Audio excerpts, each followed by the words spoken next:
Ada. Oh, I didn't even... Oh, I didn't even close my coffin. Good morning. I've already been up, obviously. Hello, friends. Hello. Oh, excuse me.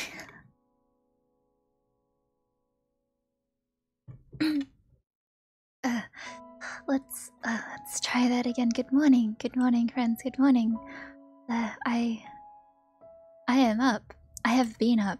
You guys probably already know that I've been up. But no worries. Thank you for your patience despite the 1 hour late start time. But lovely to see you. Good morning, good evening, however it is for you at the moment. Hello, welcome. But yes, I will put my feelings of breaking technology aside, and I will try to solve things a little bit before the next stream. But it seems we're working now. How is the audio? Can you all hear me? Can you all see me?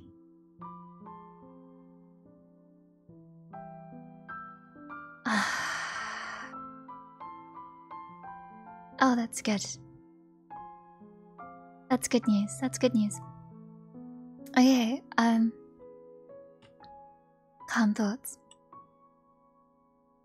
The plan today, I think, was I was going to be finishing one of my other drawers on Psy, but I decided instead to work on my favorite pchat platform, and I have dragged along my lovely turtle friend Paddy. So let's go and hop over to that screen now. Let's play different background music. Hello. Welcome. Where's my tablet? Here it is. So the platform that I usually use to draw with my friend is called Magmastudio, and it's very much like that. It's very much like what is it called? Aggie.io.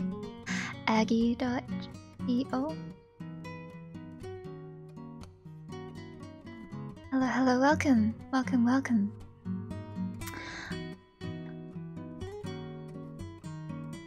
But yes, sorry once again for being late, and in general just being disorganized, and also for the internet being constantly bad as of recent. I do apologize and hope that things clear up somewhat. I will, yeah. I think tomorrow I'll head out and perhaps find a thing to help. But, oh, there's Paddy, my good turtley friend, who often joins me on my pchat excursions. Just gonna sit here and watch her draw for a while.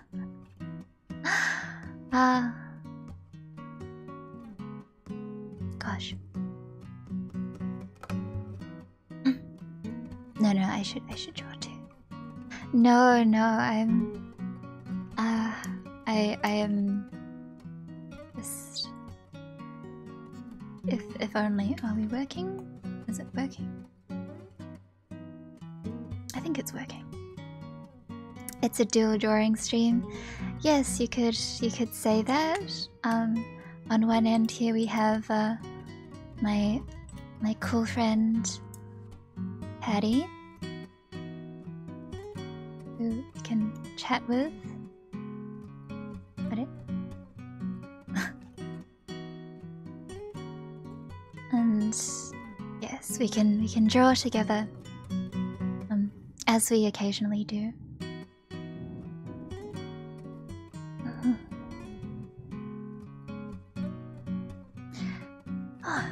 But yes, now that we've gotten somewhat settled, how is everyone doing today? Please let me know if the internet stinks, because it just does. It does. Just in advance. Gotta tell you that it's not that great. Lovely.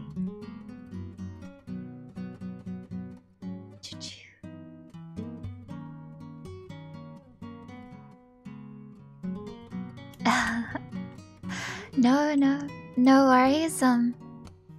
Gotten online, and you know, Twitch is probably a little bit more forgiving than YouTube when it comes to disconnecting on command. Is it somewhere where you live?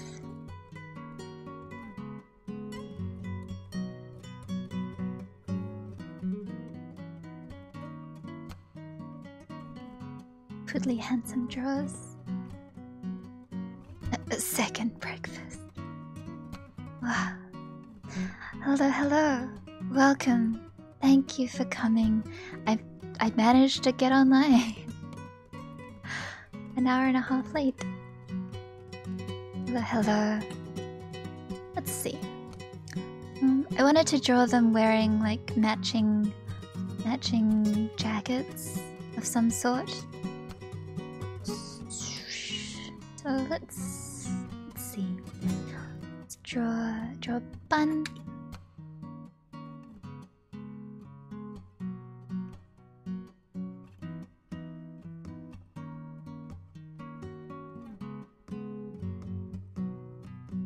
Oh no!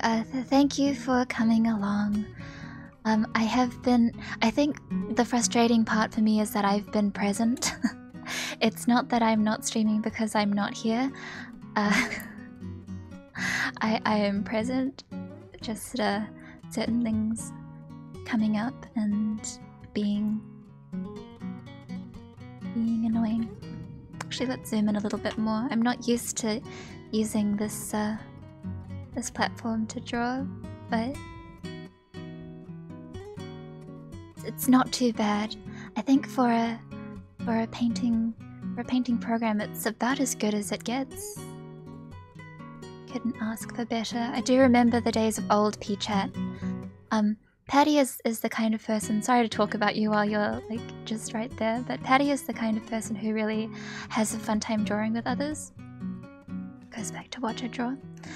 And like even many years ago when we first met, I liked to watch her draw on pchat and whatnot with her friends, and you couldn't do stuff like draw on separate layers. You had like one layer and you didn't have undo, you just had a pixel eraser. It was all very Windows MS Paint level. Oh, Canary, thank you so much for the subscribe. I won't ramble on. Let's get back to drawing. And while I don't think I was ever quite as enthusiastic about pchat, I remember on platforms like Tegaki-e. I don't know if any of you used Tegaki-e. I didn't, but I had some friends who did it to like they would use it to roleplay, or they would use it to make comics, and it was so cool to me. Oh, I'm sorry about your headache. MS Paint's Tegaki days. Hold Signy. I hope you enjoy your bun emotes. As a few of you saw, I made some. I made some new bun emojis. and those are now available to use in the Bun Discord server. Oh, thank you. You Kankus. Have a good sleep. You enjoy. I'm glad. I was never a Tegakia user, but I thought the platform was very neat. The fact that people could use it to roleplay and stuff was also very cool. Tegakia comic roleplays, that's intense.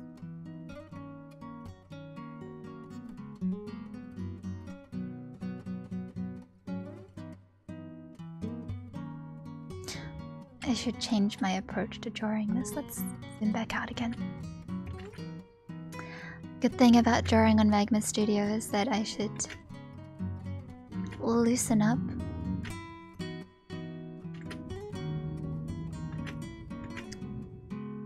And not get too caught up in the details.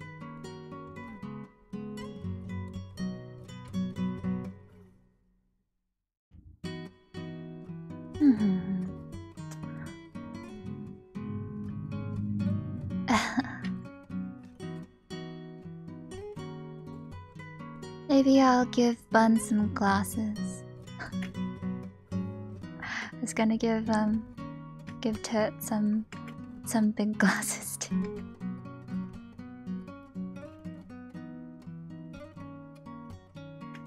There we go.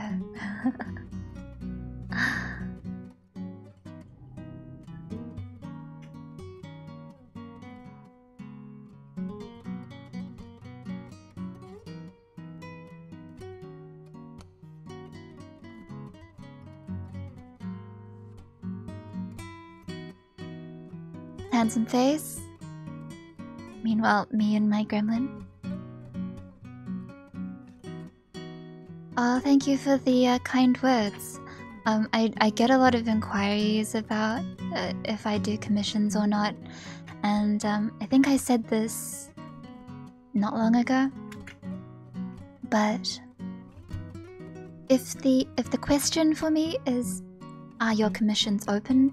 The answer is always no. However, I occasionally take work just from like private inquiries.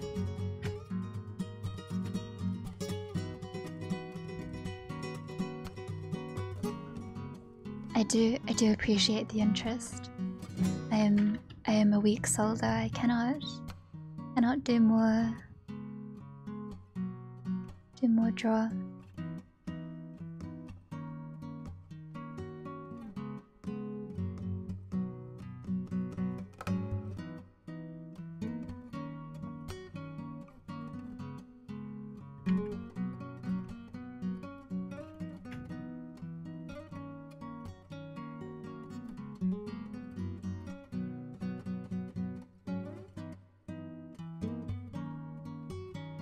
Thank you.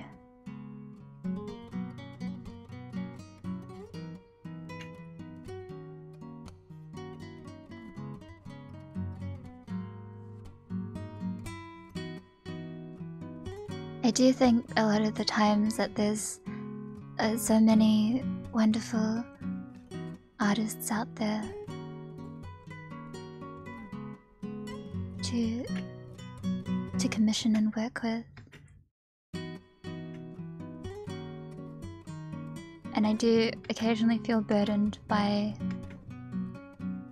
maybe thinking that I don't deliver good work.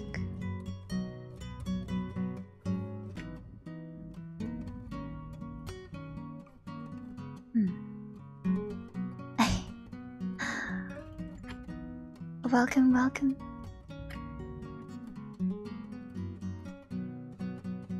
I should draw Turt in there as well. Oh, draw faster, draw faster.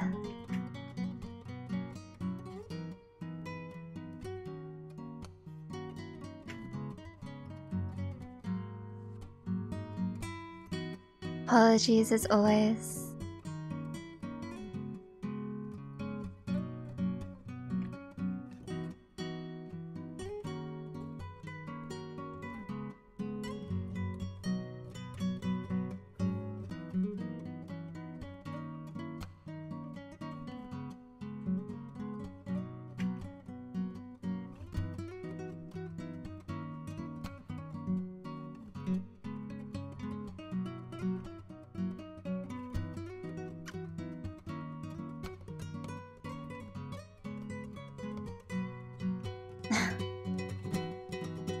Wearing silly glasses and striking a silly pose.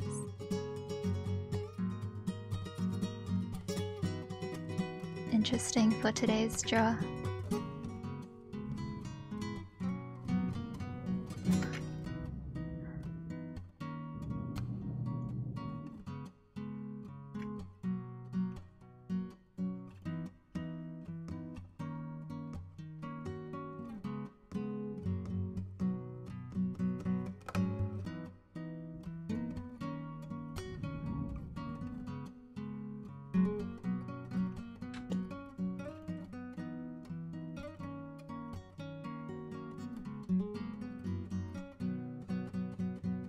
This sort of smile is a bit more totally core.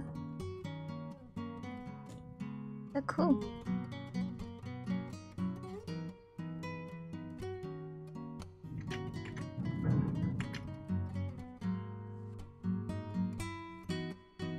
I'd planned to just draw this side quickly and then join her up there, but I'd be snail. Wowie. Let's motor on.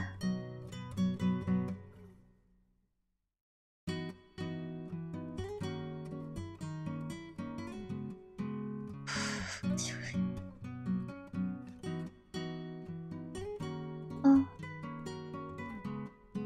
Thank you, Jay. By my bun avatar. Bun avatar is doing her best. Goofy glasses time.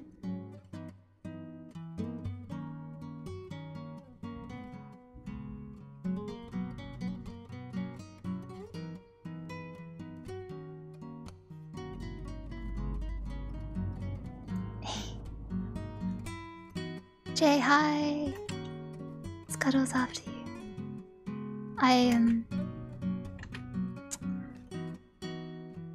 I just be existing.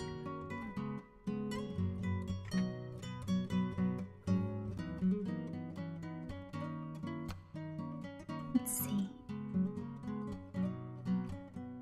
Maybe it should have like a hood.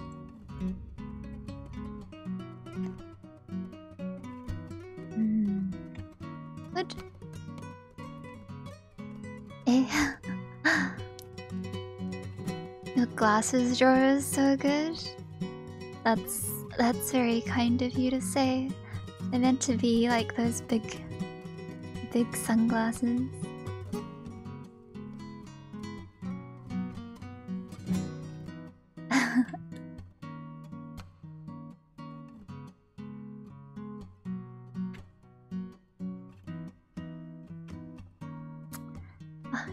Draw faster.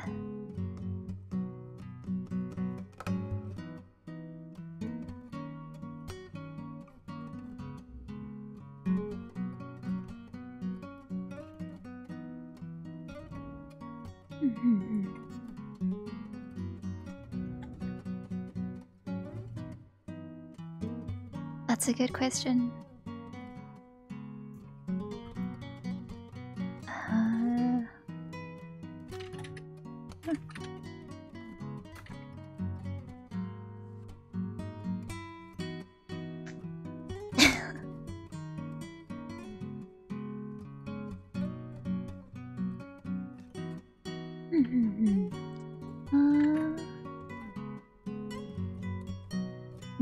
Maybe no hood?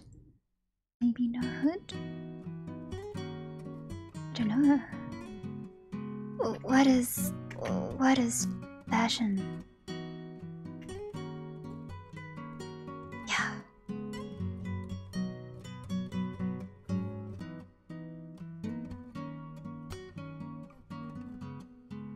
I wanted them to be like wearing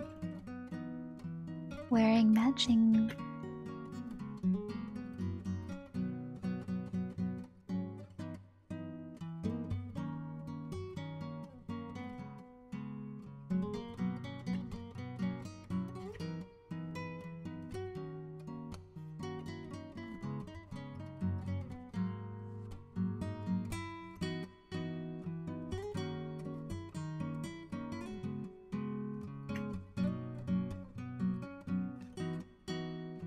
Okay, let's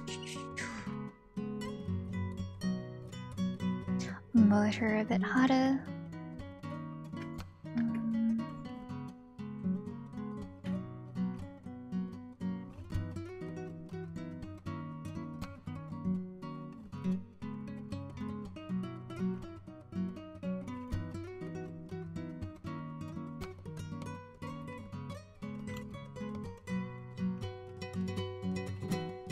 Well, that'll do us. That'll do.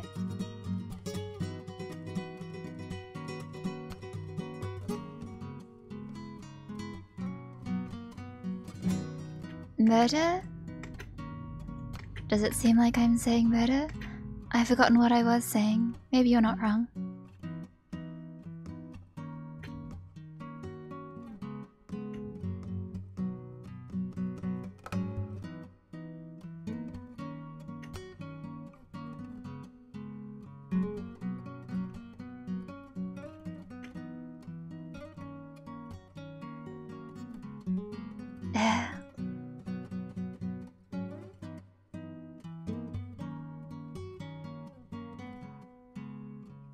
Can anyone decode the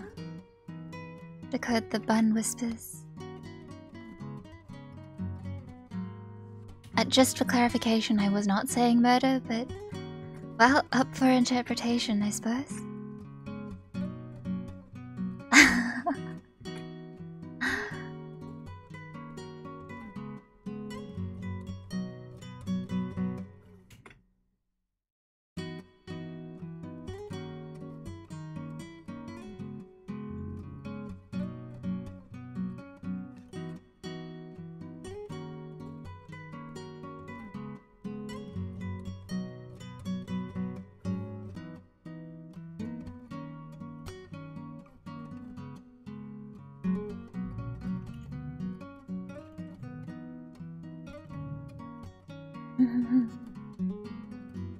You heard murder?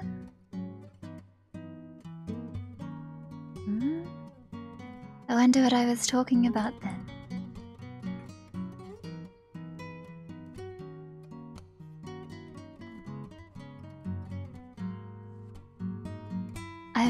I'm not out to murder anyone, I promise.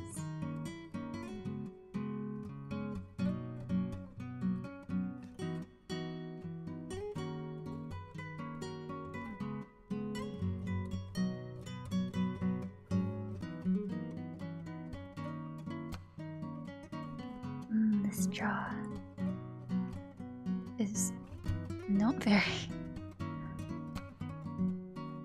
Okay, ignores that for now. Let's just draw the turd side.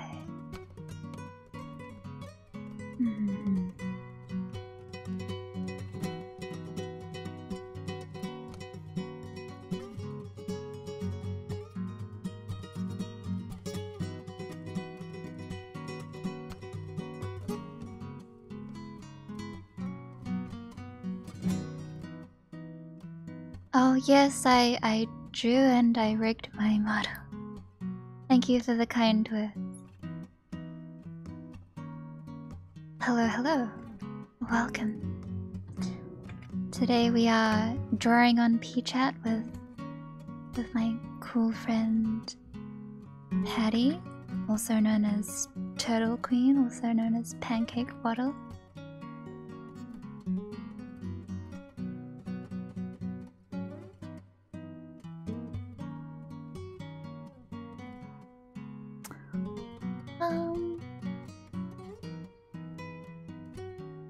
Let's give him a drink too. Otherwise I'd feel bad for leaving play out. Yeah.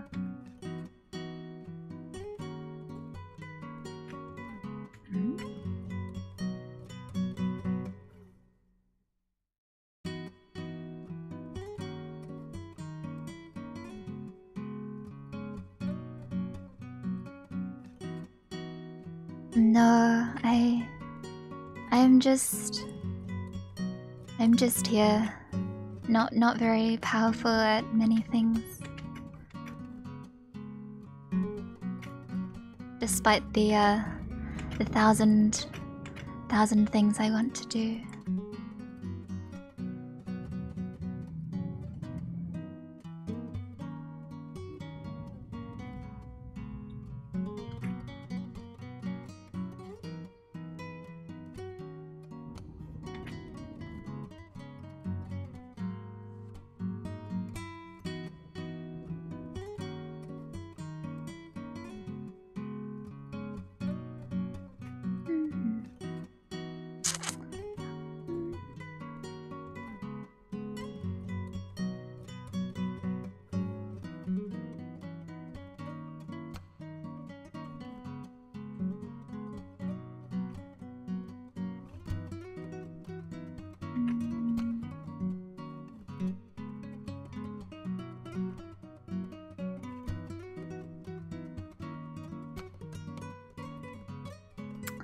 Jacket.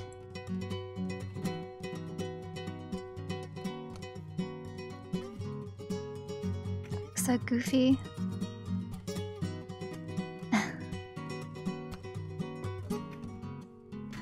Suppose that was the point.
Hello, Storm, welcome. Just drawing a thing.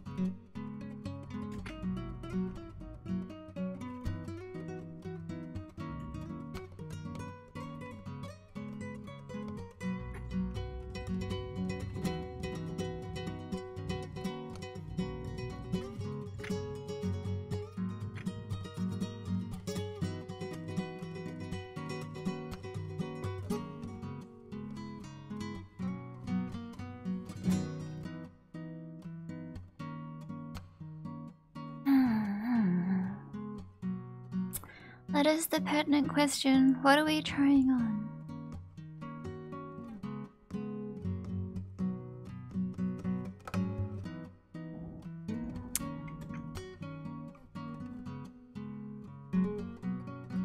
I wonder.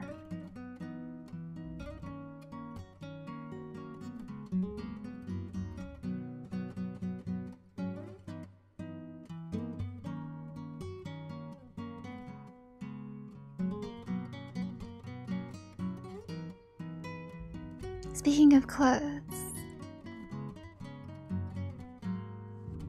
Eh? Two folks going out on adventures and plotting to take over the world? No, not at all.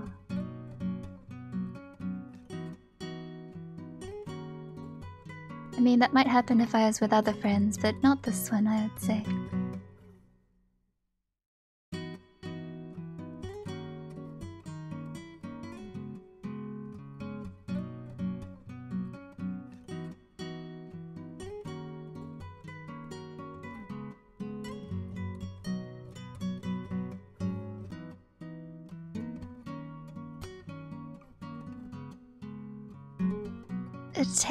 Take your time. I'm just here drawing a thing with my friend.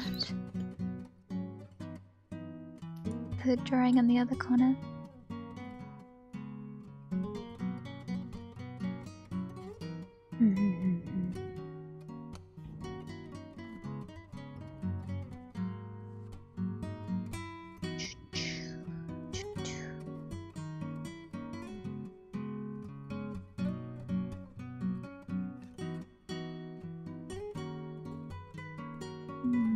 Don't think this is quite right either.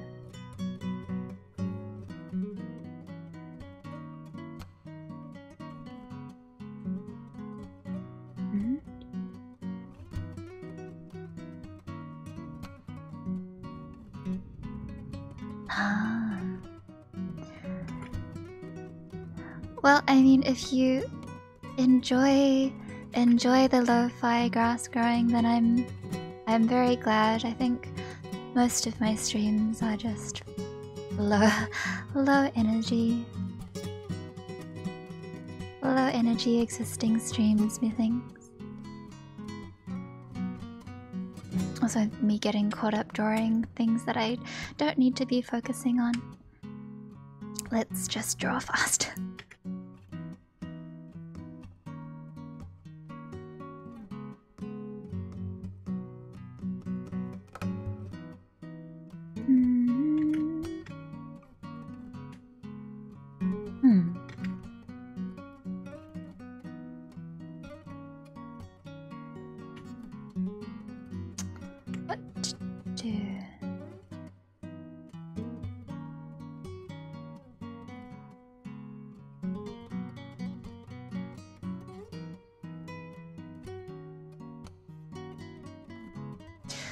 What to do.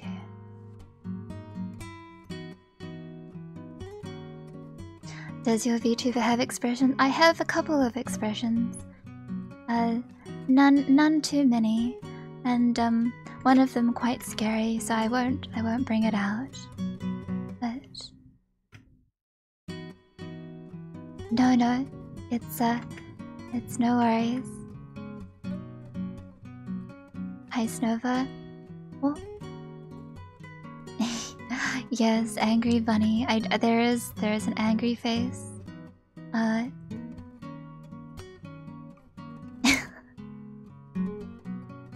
Me drawing angrily.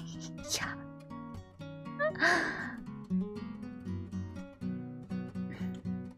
Thank you. I hope you had a good weekend too. I'm glad if you like it. I don't like this face. I'm gonna bend it.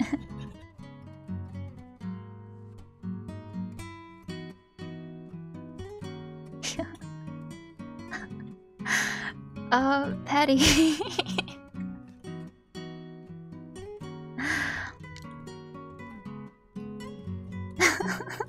Paddy.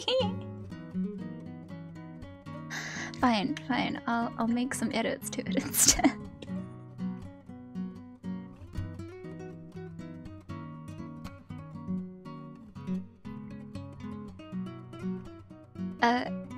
For those of you who didn't see it on the screen when I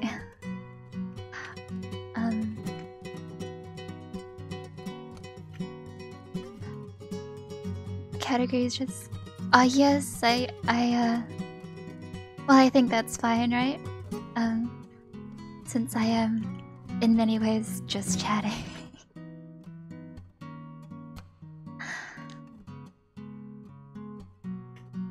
Thank you for the heads up though. When I erased my bun face just now, Paddy drew a sad face next to the space where I erased.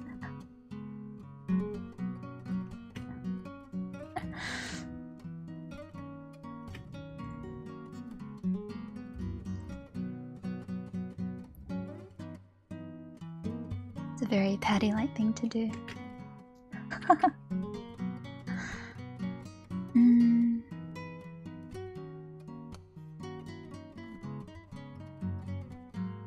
What am I shopping for? I don't even know. The last time I went shopping was to buy some like wintry jacket because it's getting cold where I live. But even then, that was like op shopping. It was secondhand shopping.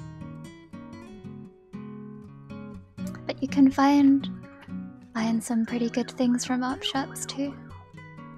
So I have no complaints.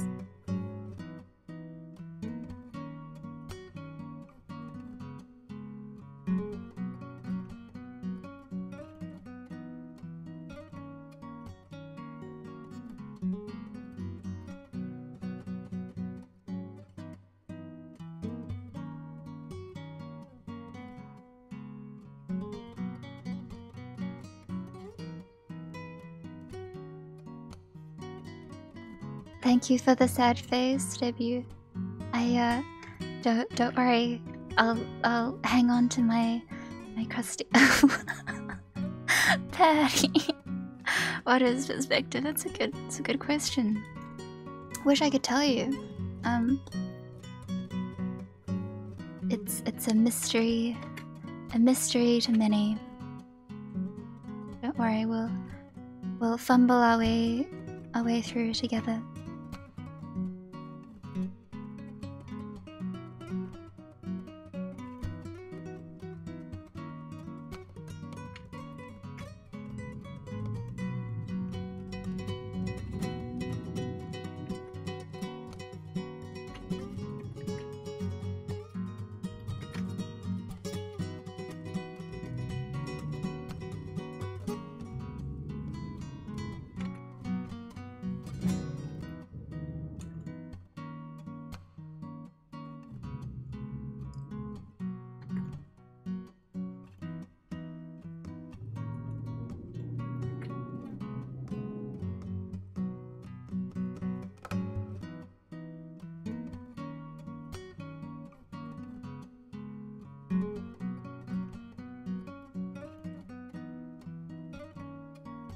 Seems like a bunly thing to wear, methinks.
What's pretty?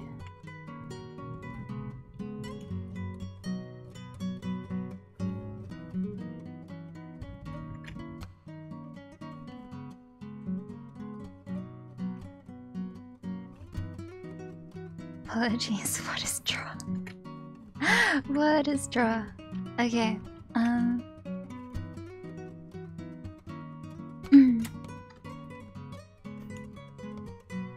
Oh, really? That's very kind.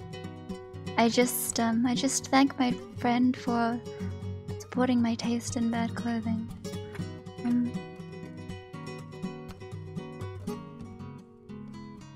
All things selected in poor taste, methinks.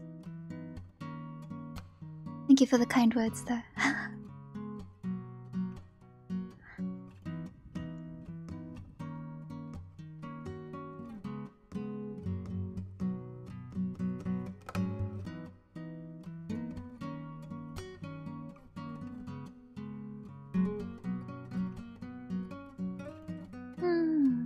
Okay. My art inspires you? That's very kind. I hope it is a good kind of inspire.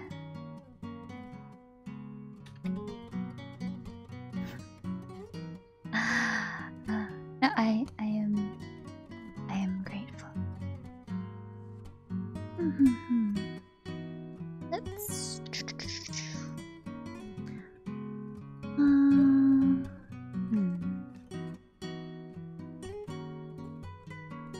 boba bun. Mayhaps. I am not really much of a boba drinker, though my friend, when I went to see her down in Wellington last month, bought me a cup of boba. So that was the first time I'd had boba in maybe 2 years. I like it. I like it though. It's just not something I have very often.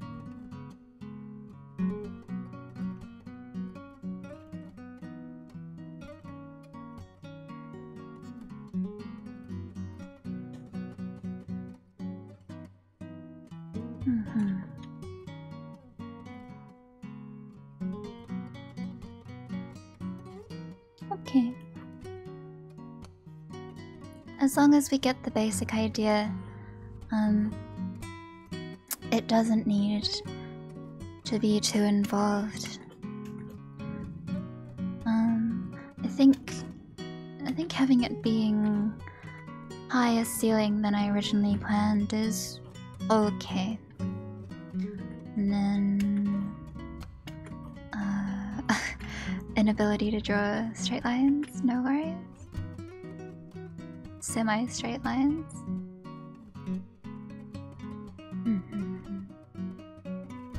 Wellington, New Zealand? You think Wellington is a pretty place? Really? Wellington is like one of the rattiest places in New Zealand, I have to say. It has some nice places. It has some nice places, but I don't think it's pretty. Good talk though. Apologies, I probably shouldn't have just said that. My friend is from Wellington, and I think she's lived there for most of her life. And she's gone over to study. I mean, before COVID happened, she went over to study in America for a while. And she told me that she traveled to London during her holidays and said, I love this city because it reminds me so much of Wellington. And I kind of got the connection there. I've also been to London. I have an idea. Wellington feels like a city. I also live in one of the biggest cities in New Zealand, but Wellington is, when I think about Wellington, it tends to be really hilly, really hard to drive in, and super expensive rent. Those are my thoughts about Wellington. But I suppose if you go to the right places, there are certainly some very, very nice areas. Truthfully, you could probably say the same thing about Auckland. It's vastly overpopulated, but people do like living there for a reason. The city is nice in many ways. What should I call this shop?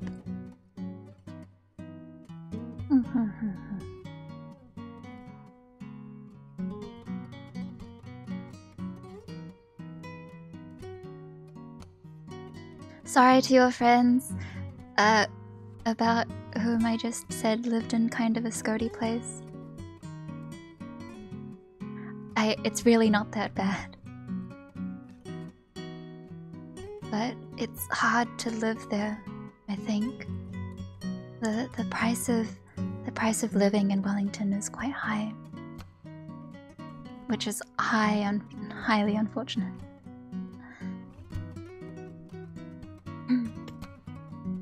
Oh, well, you guys help me think of a title. I mean, not a title, of a shop name for this clothing brand that Clay and Edu are shopping at. Forever 20 bun.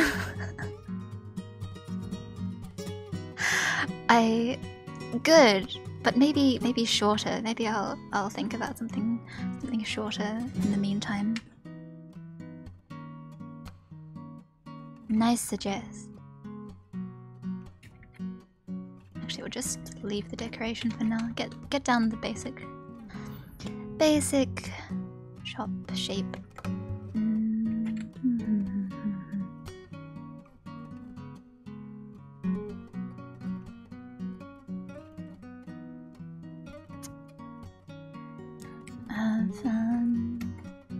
Probably a set of mannequins.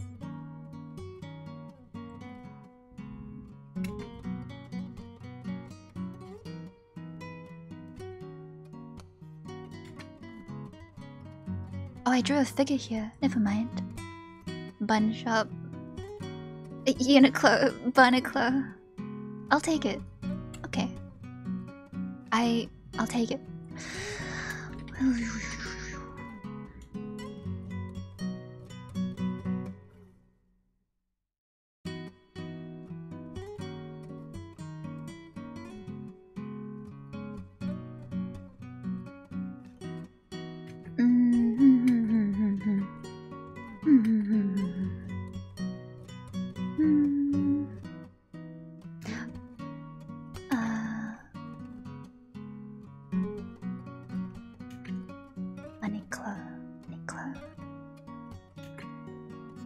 Hope I don't get pinned for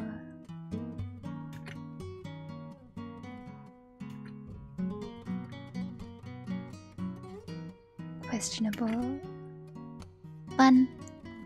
It is now Bunicla. Yeah. Terrible. I'll take it.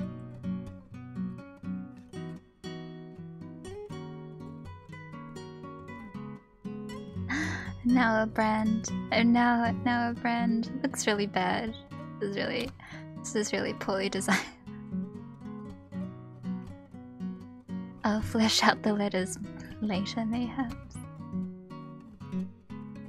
Apologies to everyone who likes Uniqlo.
even though I called it Bunnyclaw, I feel like I couldn't do the unique shop setup that I feel most Uniqlos have.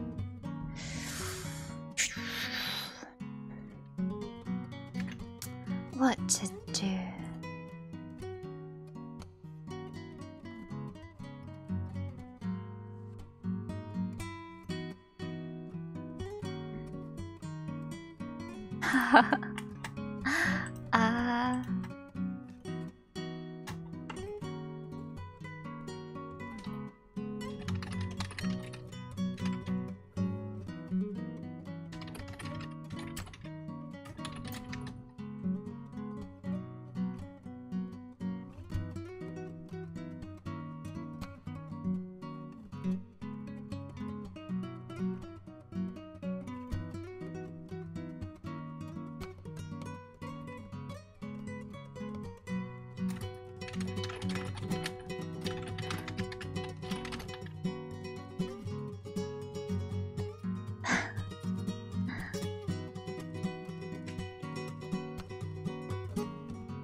True story. How should we set up this Bunnyclaw?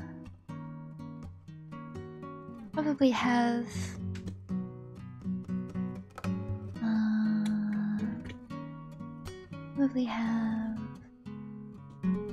okay.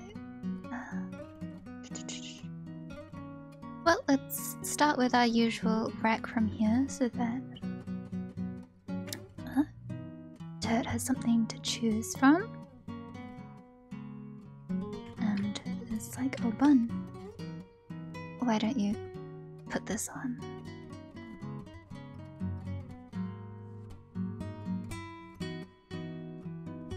And lock in the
Thank you.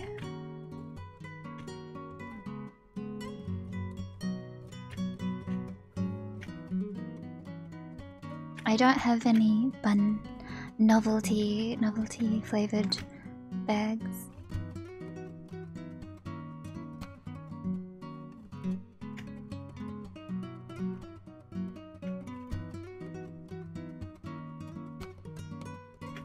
But maybe Eri would have this kind of thing for fun. Who knowsies?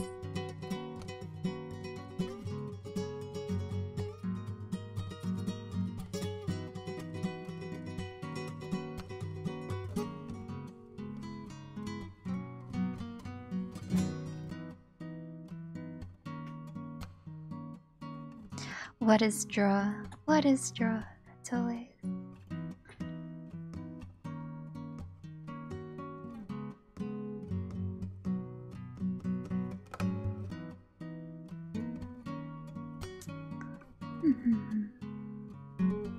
Man, I actually do need to go clothes shopping. I feel this. This is probably why I drew this in the first place, but I am in need of new clothes. I do wish I had I suppose better taste in clothing so that I could just whisk out and buy whatever it is I need. But as some of you might have seen on my schedule, I'm pretty excited for a new costume that's coming to Dragon Nest today. So instead of buying myself real clothes, which I haven't really done in a very long time, I'm going to probably buy pixel clothes for my characters instead.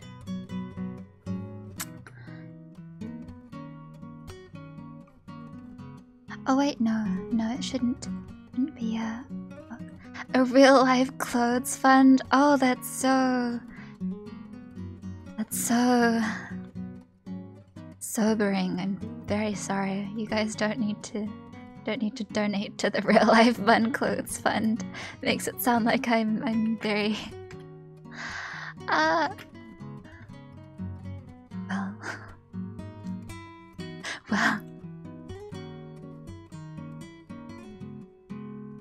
Oh, it's true. I think it's like I never bought new clothes. I was always in the habit of like going op shopping just because it was much less pressuring to buy something that I had known was like owned by someone else before, and not as expensive as something I'd buy real.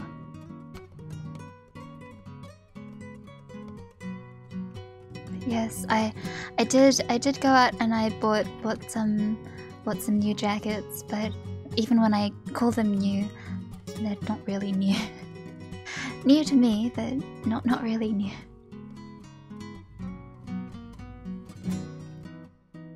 Wait, where should I put the sign? Put the sign here?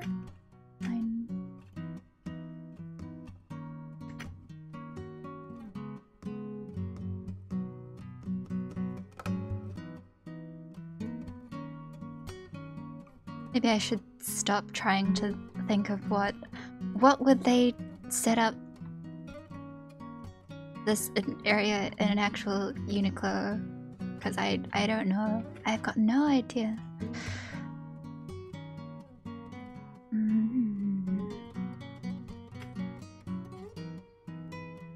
But for starters, let's go for something. Let's go for a semi-mannequin up here.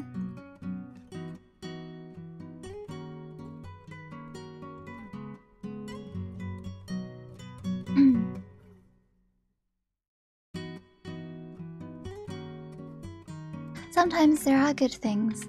I think it also depends on where you go.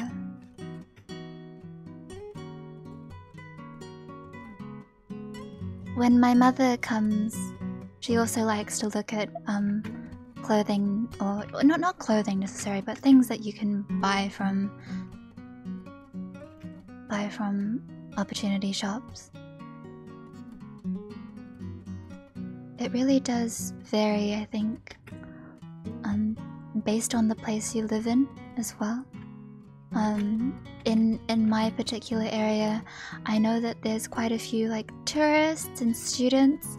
In my old and extremely scotty living situation, I used to live with mostly tourists and students, or just like in and out workers. And they would only come and stay for a few months at a time, so the turnover in our homing situation was very, very, short. And I imagine that the thrift shops in the area have a lot of belongings that would fit a variety of, like, for example, I am Asian by build, and so when looking for clothes and shoes, I suppose I keep an eye on smaller sizes. And if there's Asian people in the area, then you'll usually find Asian-sized things at the op shop. It's just stuff like that. So different areas of different affluence, I suppose. You look for different things. I know that in particular areas of Christchurch, my mother will point them out and say, in this area, like if we went to the Salvation Army or something, there would be like nice furniture or furniture belonging to possibly an older generation. An eye for that sort of thing, it's hard to explain.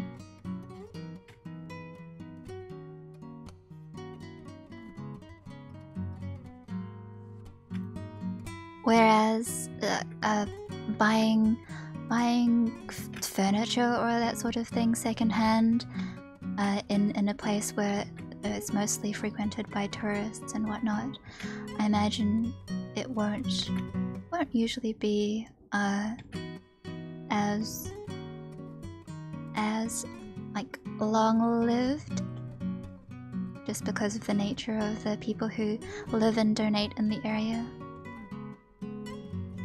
Like buying clothes and whatnot in my area, I don't really have much issue with. I think it's you can find some good things, because if it's people who travel a lot, then they can't always take all of their clothes and whatnot with them, right? That makes sense.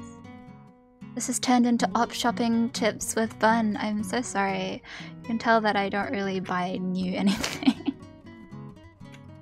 I don't buy a lot of new stuff. Don't buy a lot of stuff to begin with.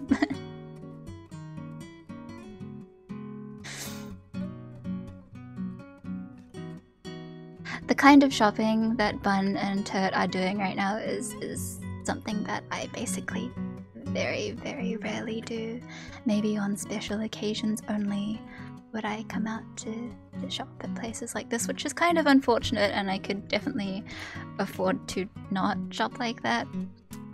But maybe sometime later, some other day, I'll go out and I'll tell you guys about my non-thrift shopping adventures.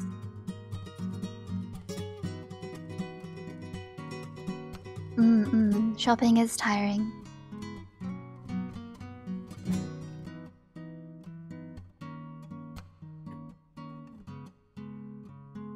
I have to admit though that the reason why my mother became more adept at thrift shopping is probably just because she's so small that it's hard to find clothes in her size.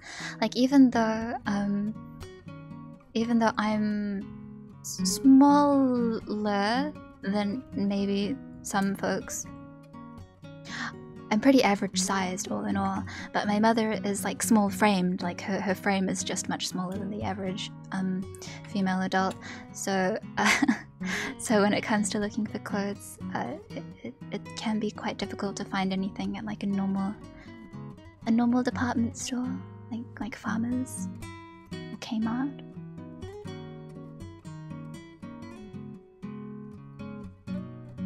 So I remember growing up, she would have difficulty finding clothes that really fit her, and then sometimes she would buy things and take them home to like adjust them or sew seams in, etc., etc.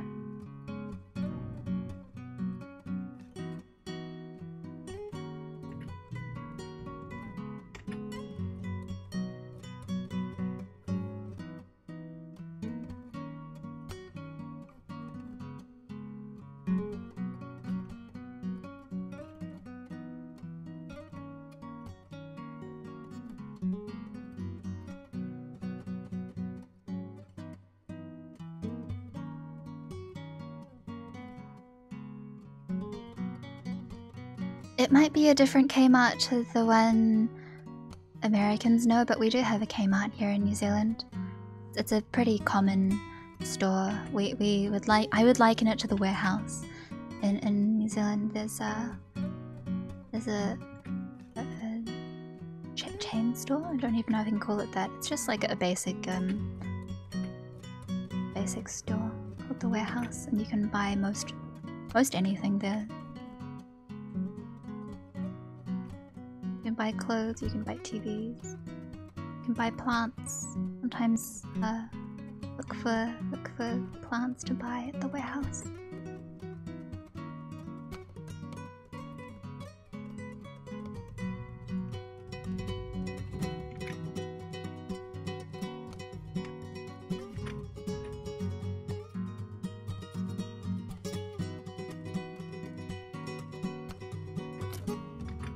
Then it's probably the same.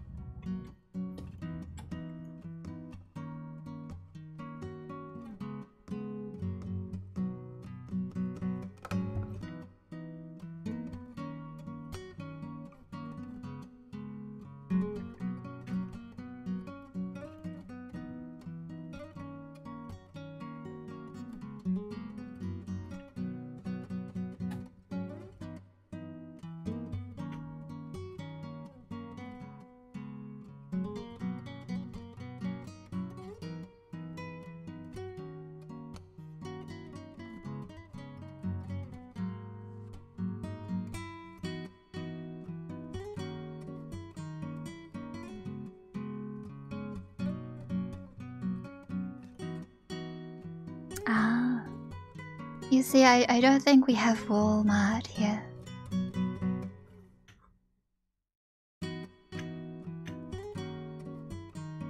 알아, 지금.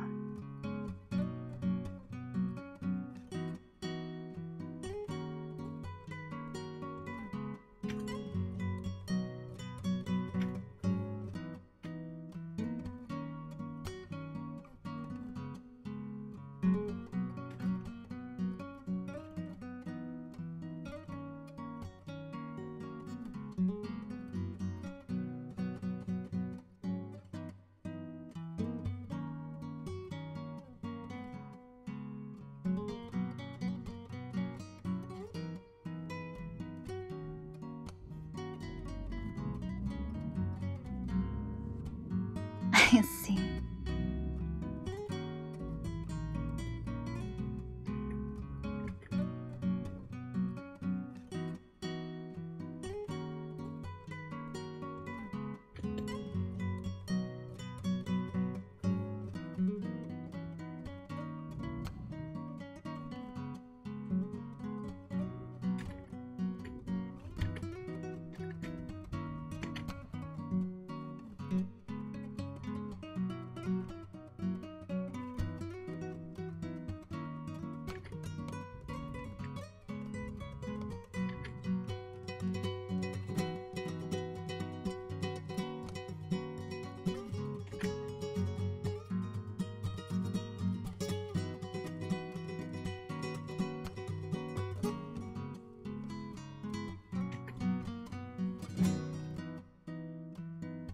Oh, thank you for coming.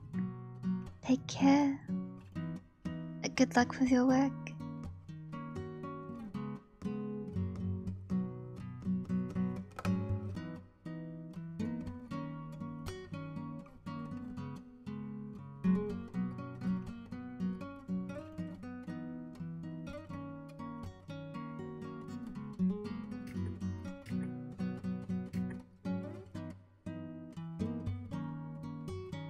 Target.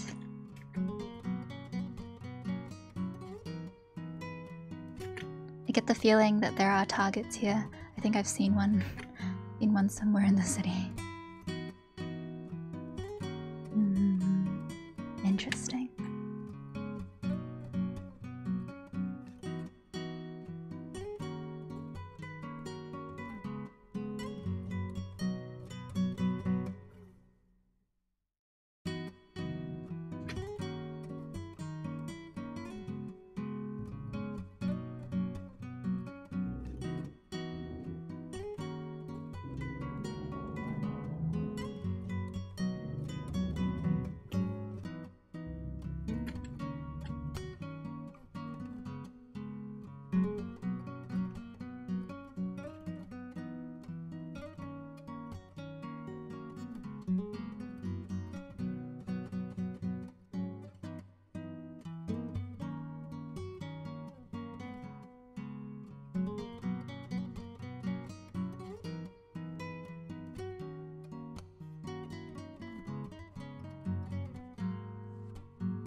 That'll do.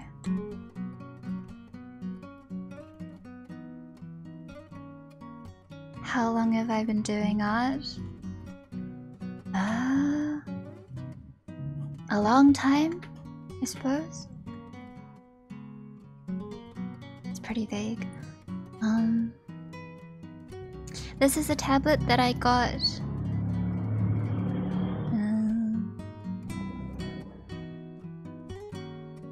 around 11, 12 years ago.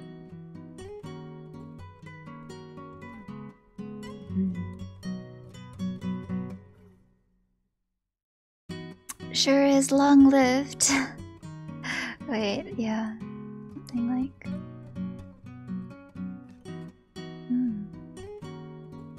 many a year.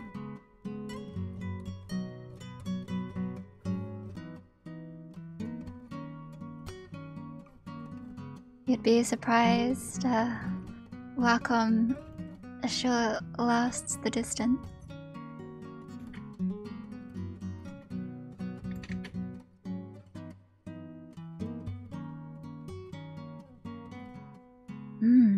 No, not at all. I think, to be honest, it's pretty incredible that my tablets lasted this long. I've only ever had one tablet. This is just the one that I've always had. Occasionally when I turn camera on, you can see it, but it's just it's an ancient thing. Oh, whoops.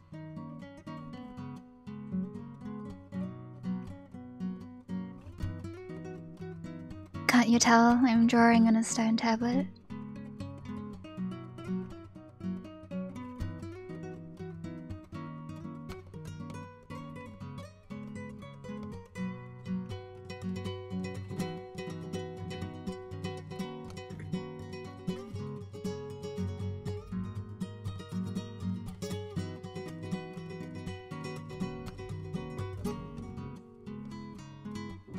One tablet has been very good to me over the years.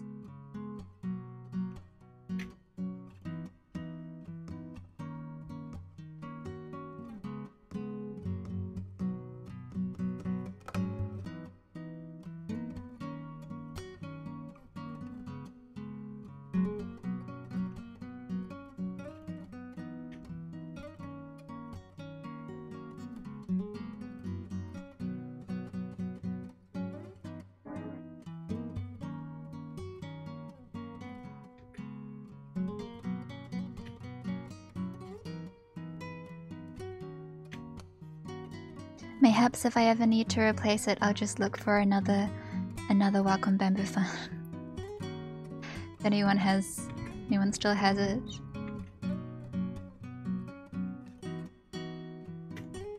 Goes searching for the same one.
You see, I've only ever had experience with this one tablet, pretty much.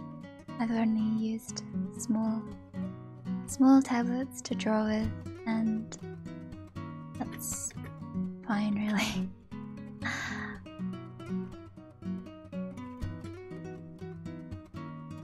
Don't fix what's not broke, yes.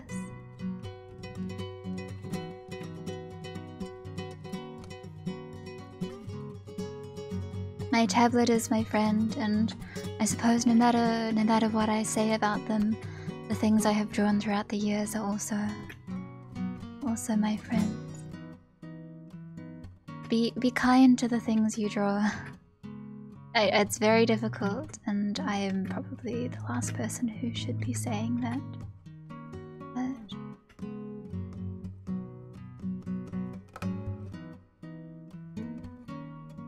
that's right. It's long since paid for itself. My tablet.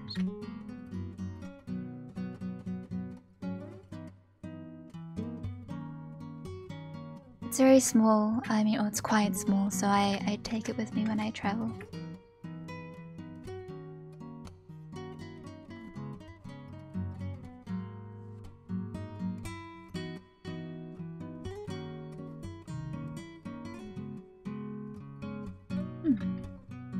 Sure.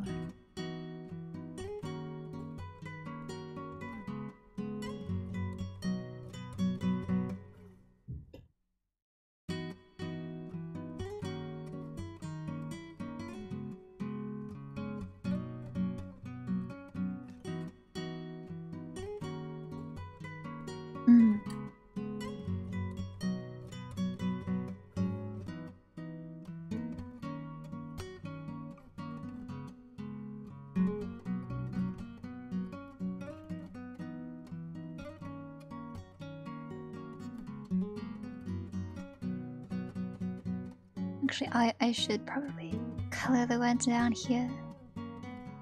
I'll get to that one later.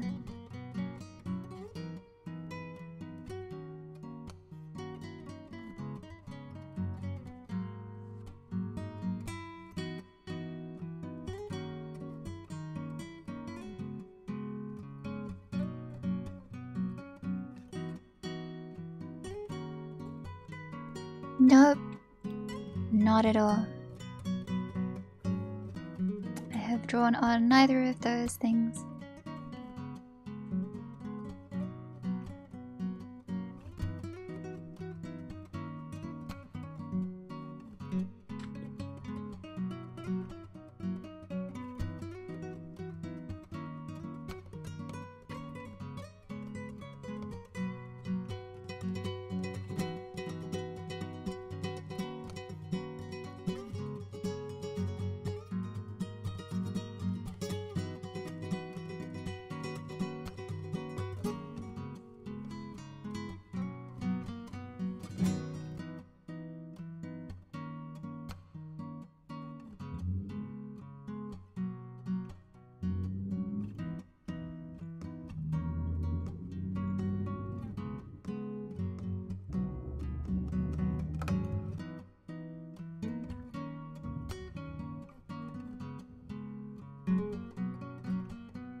Those are always very pretty when they're gathered, when you've got a lot.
Are you excited to play Among Us with the people of Outer Life on the weekend?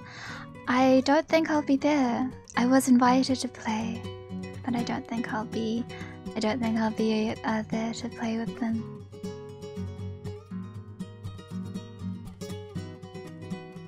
Is that on the 13th?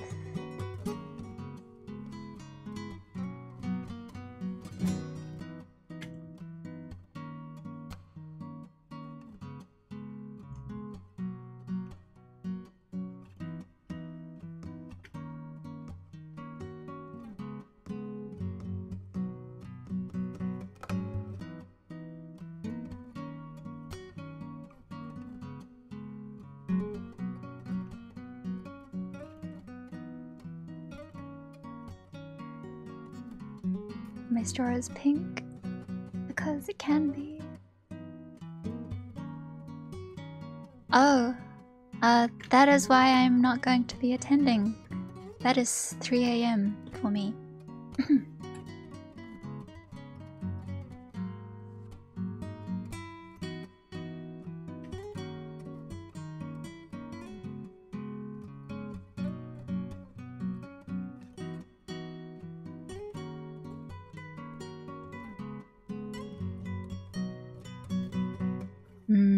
I realize you want to be encouraging by saying that to me,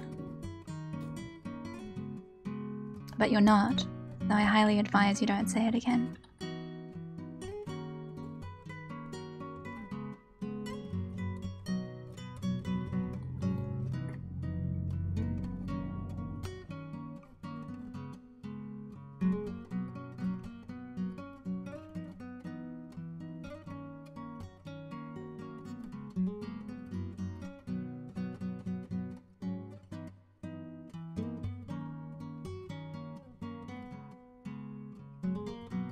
Oh, does it say that I'll be there?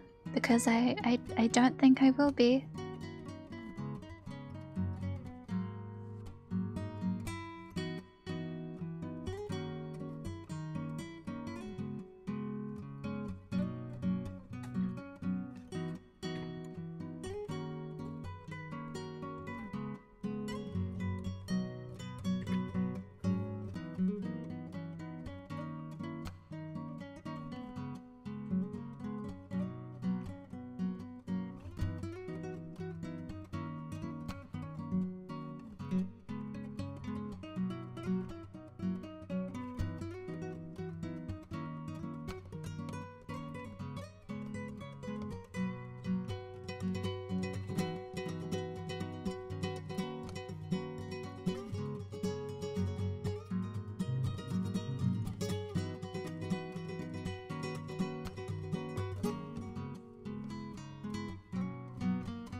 Ah, I see. Well, maybe I'll just I'll catch her up about it later. It's not through EO that the times will run. It's through Tengen, and I already told him that I couldn't make it.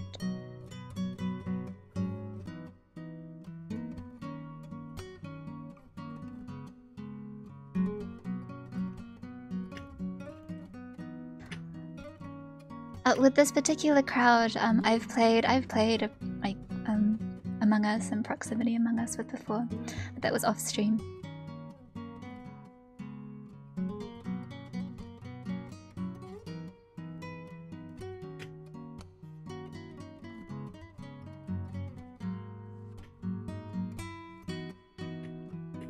I agreed when I was asked about my interest. I said, yeah, I'd be interested in playing.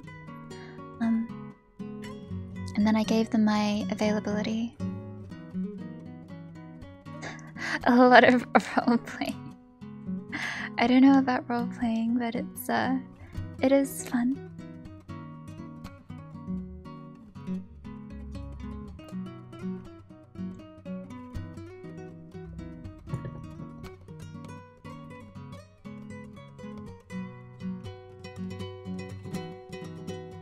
That's okay.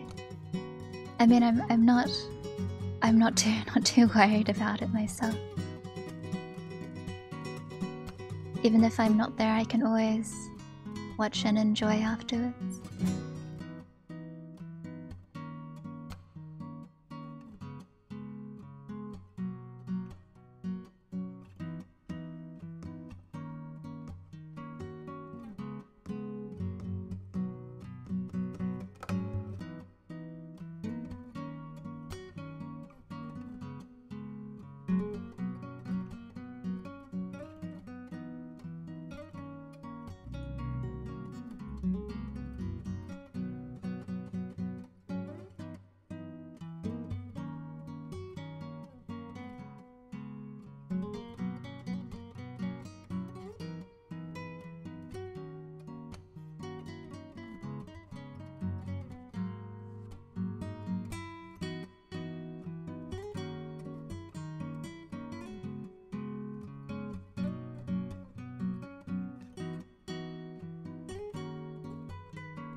Oh, welcome, Humi.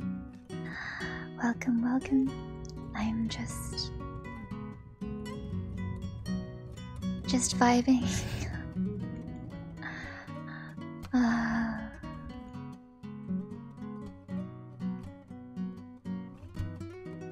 I'm glad if you enjoyed.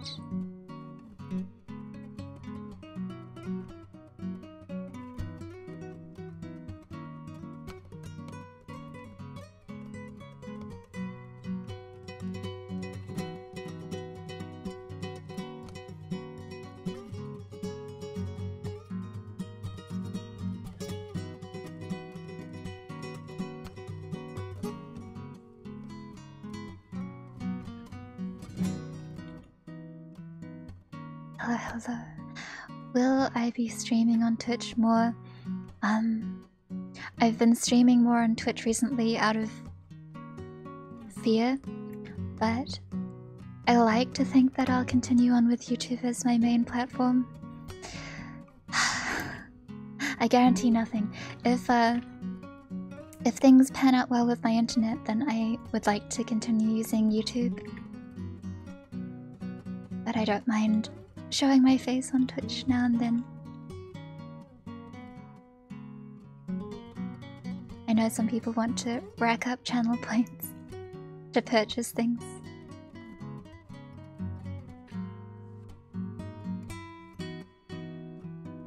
Mysterious bun redeems. How about you? How are things going? Oh, thank you so much for the sub.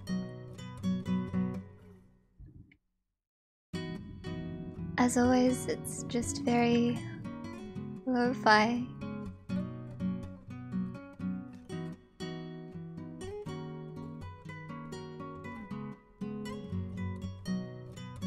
That's good. Good to hear.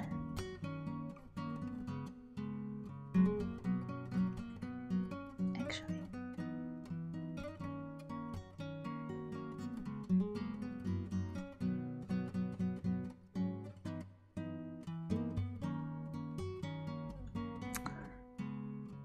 So it's time to blot in some colors for the Uniqlo, I mean Bunniclo.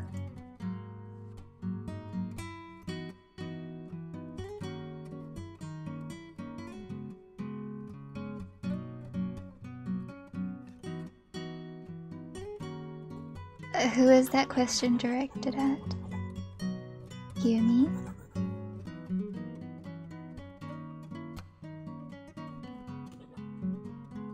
What scarf? What scarf?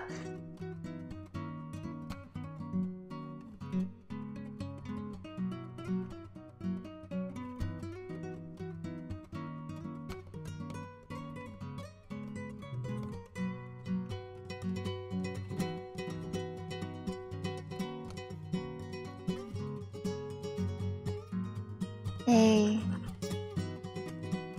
the scarf is part of the charm.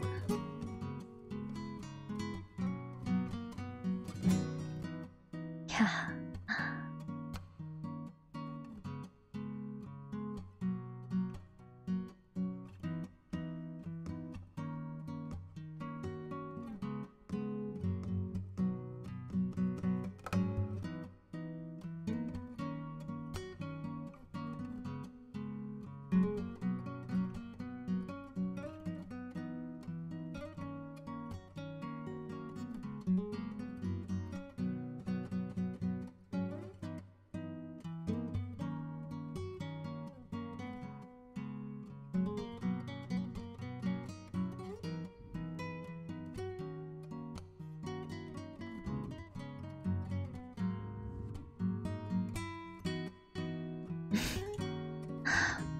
barnacle.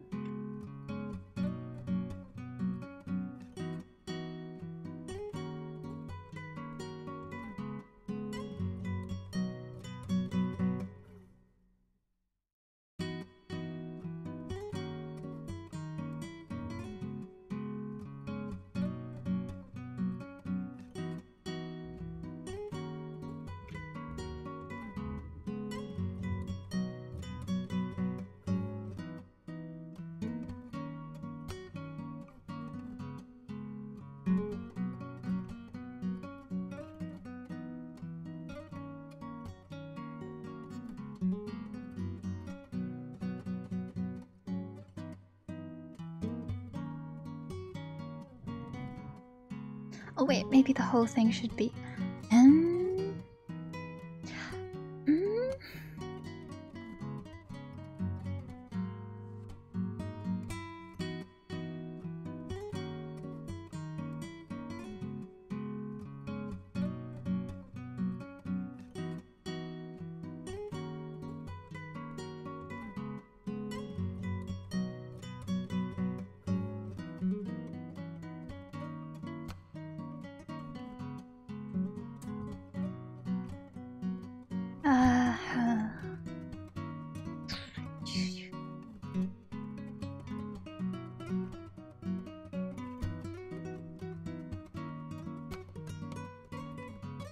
Oh, this is a tough one. Maybe blue base.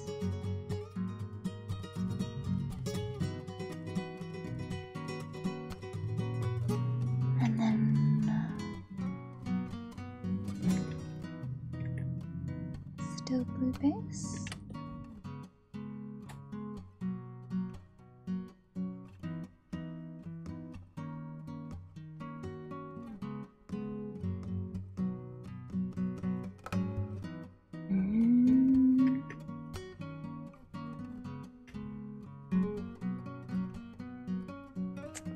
This is a hard one.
I'll just decide where to put what.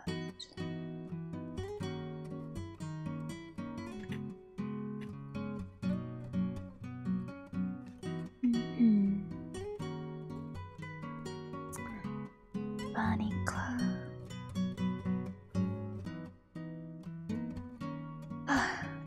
Honestly, I'm not sure why I decided to do it like this, because clothes shops are so finicky to draw, but here we are.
Actually, maybe over here, and then over here. It's a bit brighter. And then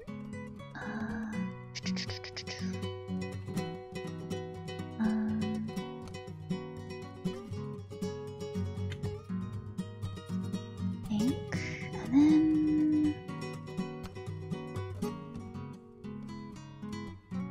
here, some sort of teal, and then some sort of green. Oh, thank you for coming. Have a good evening.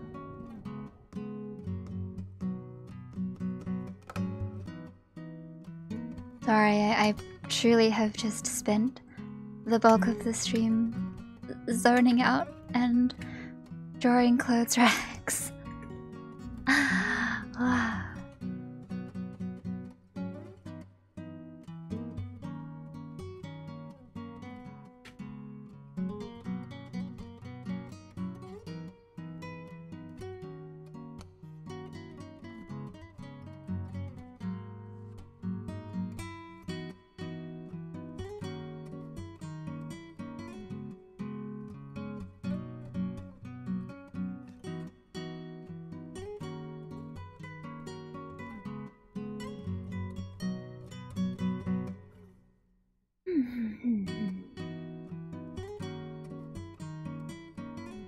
Actually, we'll just scrub that top and grab this side. Actually, no.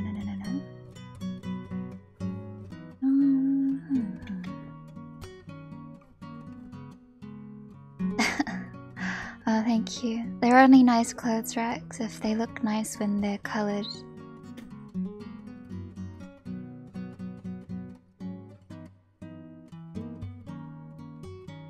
It's Uniqlo, but it's Bunniqlo.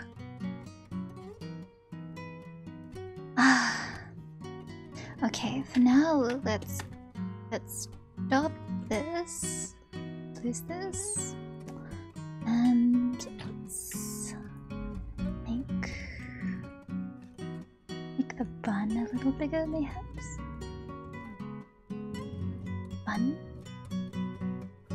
Bunniqlo. Ah, this is difficult. Bunniqlo.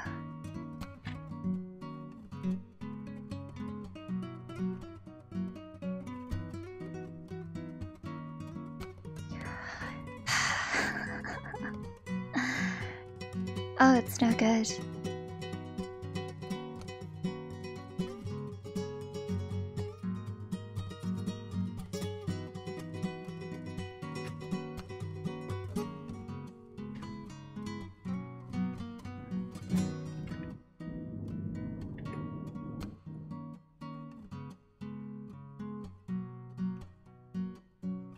At least you guys still seem to be in good spirits despite the brainless drawing happening over here.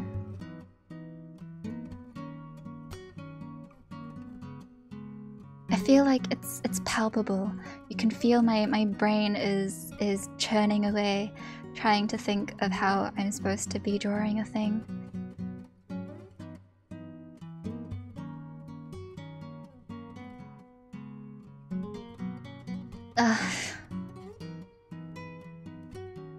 No, not at all. I'm sorry, I'm just...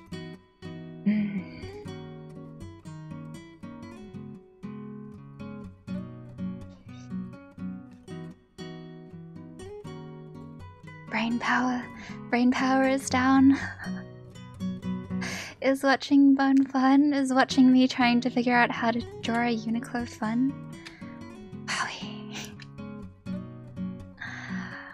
I'll take that as a win. I'll take that as a win for me, but also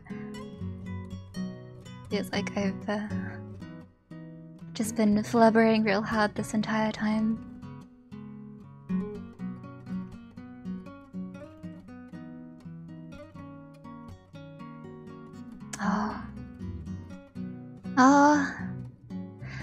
Let's change things up with some different music. Yum yum yum.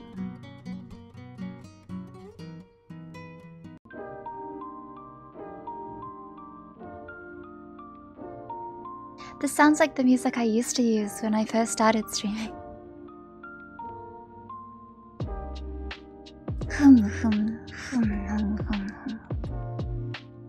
Many humus. I guess we'll just start blotting in some of my figures.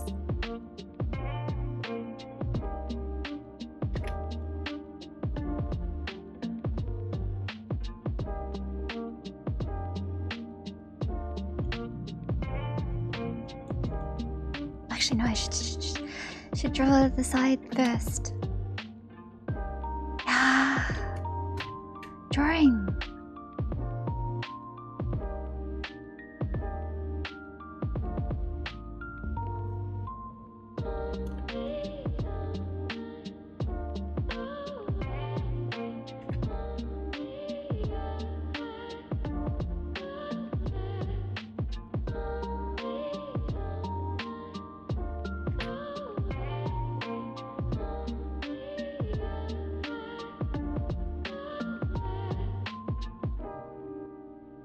pretty sure that the hangers would be wooden. This is a very, very strange place to be.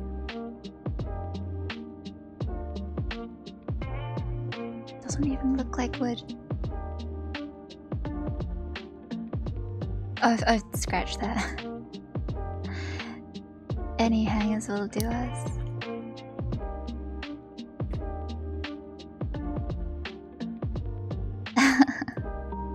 Isn't that what Uniqlo usually uses?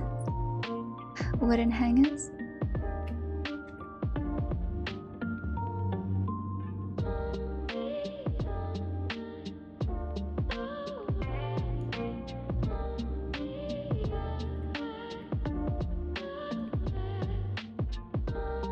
I also have no idea, I just went and googled it.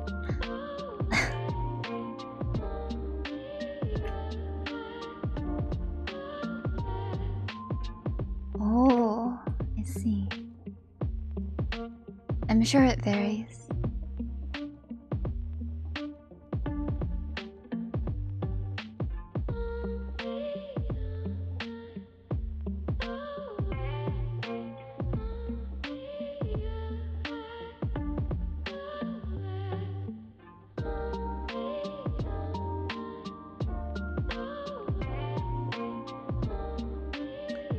Usually when I do collabs with Paddy, we'll be doing different things, we'll be in charge of doing different things or starting different things. And whenever she draws the bones for what I know is gonna be a big background, I usually find some time to like drag her for it, because when all is said and done, usually I'm the one who is drawing it. But this is 100,000% my fault, so I have nothing else to say except I will do it. I will draw this bunnicler and hopefully it looks like a clothes shop by the time I'm done. No guarantees.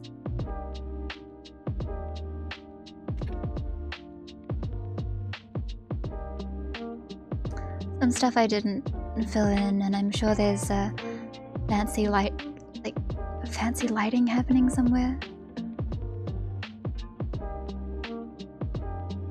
But basics first.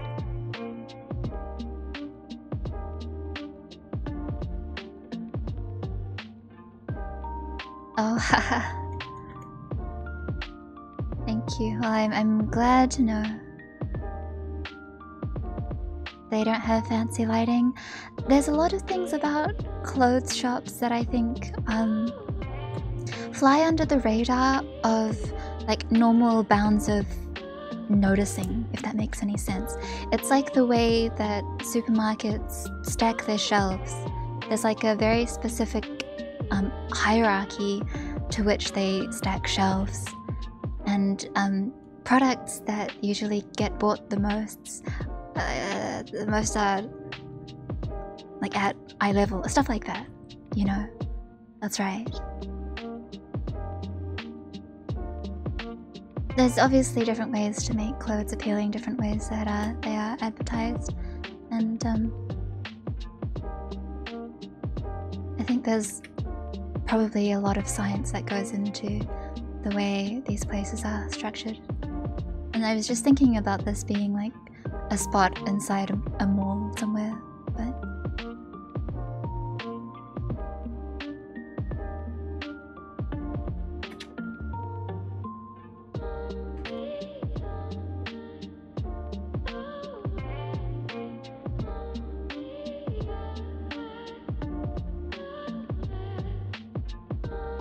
unfortunately, I'm not drawing this image with the idea of selling anyone a product or being super faithful to the way that clothes shops are set up and run, but only with the intention of making it recognizable as a place that sells clothes.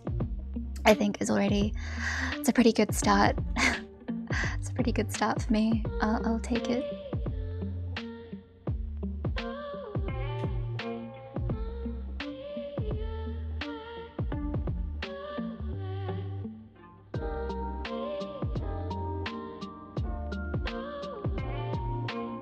Maybe I'm thinking about this because Uniqlo in particular, I just know to be a place that has very, very particular aesthetics in the way they set up their shops.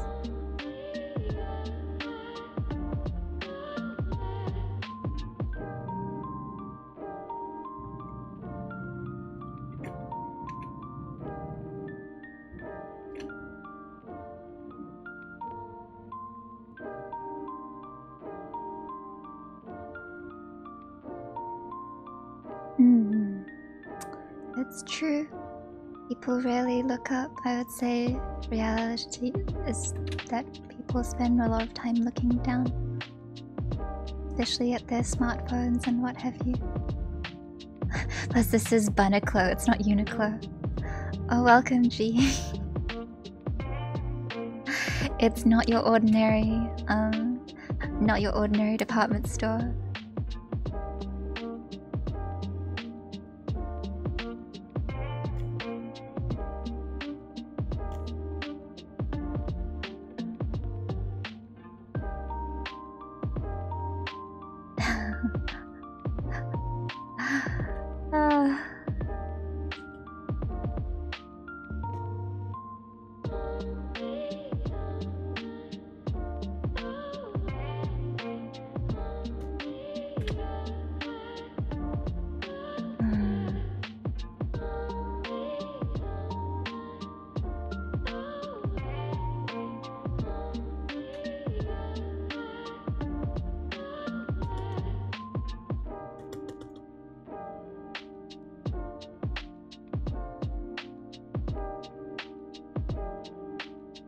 Horror movies.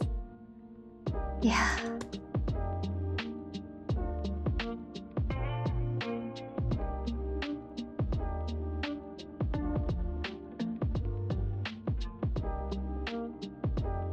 Speaking of horror, I have low-key, high-key wanted to get back to attempting some sort of horror game. I know that Little Nightmares has been on sale and I did pick it up.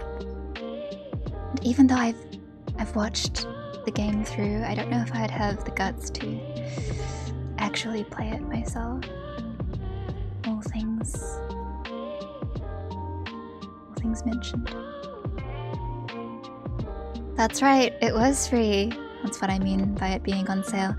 But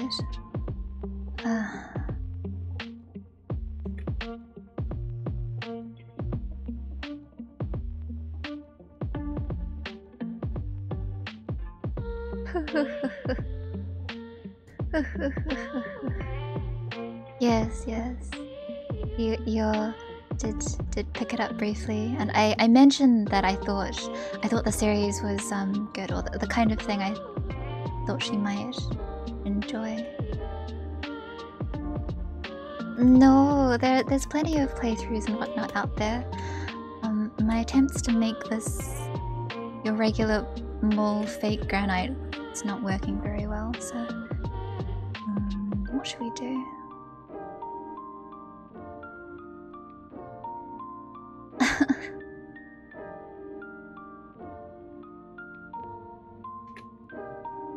We shall see. Playing games is not really a forte, especially if it involves some sort of horror. I tend to be quite chicken, I'm afraid.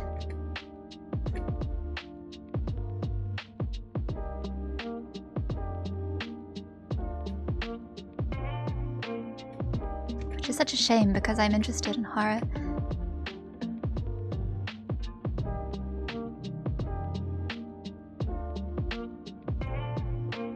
I mean, if you enjoy it, then power to you. I wish that it's the kind of thing I could enjoy without there being repercussions later on. But the media interests me greatly. Oh, depends on the horror game, mayhaps. If it's not too not too high a skill floor, bearing in mind that my skill floor has to be like rock bottom level skill.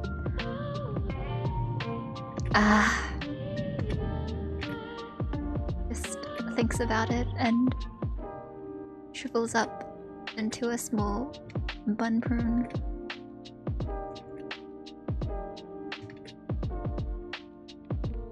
I think ultimately it'll be fine if I just played. I mean, if I just read horror. I think it's best if I just read horror. If I'm the one making people scared, it's not as scary for me.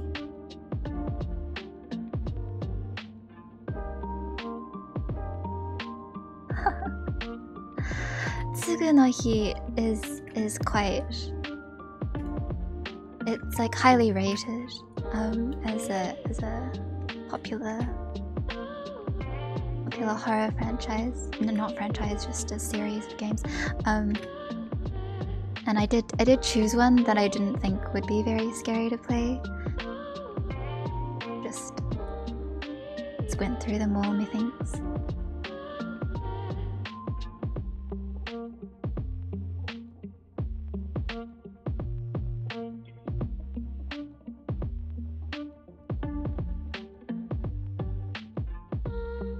But yes, Little Nightmares.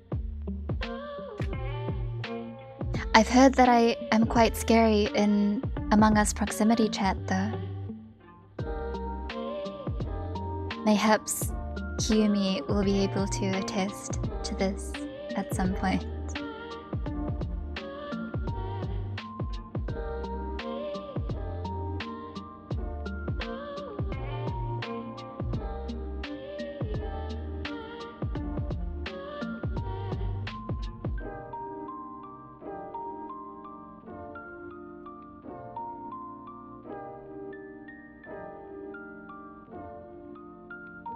Welcome, Jackshot.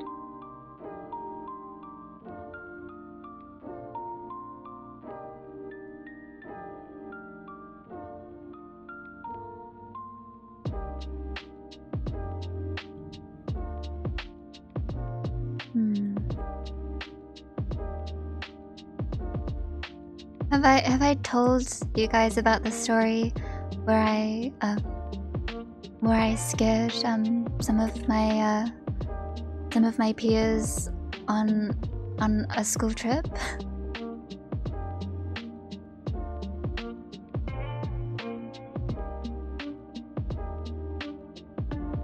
The Walking Dead game. That would probably involve some hard decisions, right? Oh, really? Because it's not something that I am particularly proud of. I think it's a high example of me being able to dish it out, but I can't take it. I can't take it. And so on one of my school trips with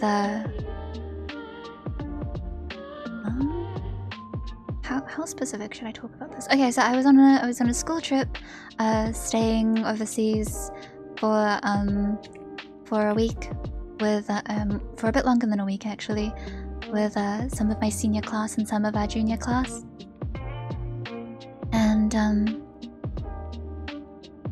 well, we were staying at a hotel that was that had like some haunted rumors surrounding it. And sort of in the spirit of things, one of my classmates, we were hanging out in our dorm. There was just a group of us, and he said, I have a sword. Like I bought a sword. It was a souvenir thing, but it was just like I have that sword. Maybe I could just like walk around and scare people with it or something like that. And we were just like, oh cool, because it was like evening at the time. And oh, sleep well, thank you for coming.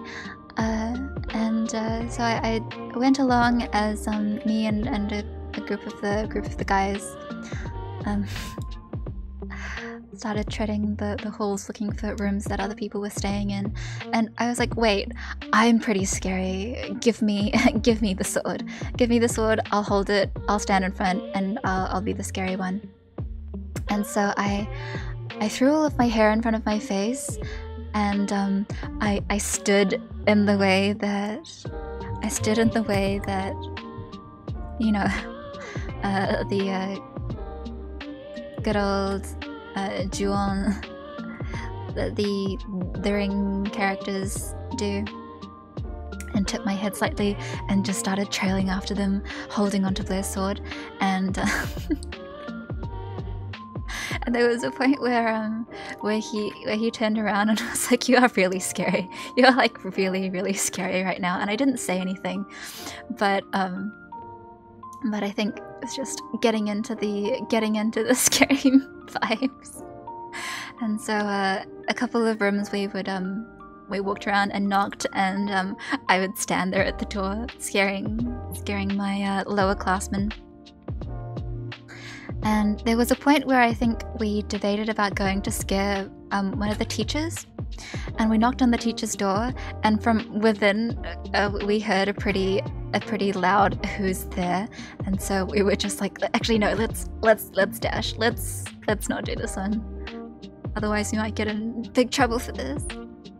But chickening out at the last stage, but I did have my share of scares for everyone.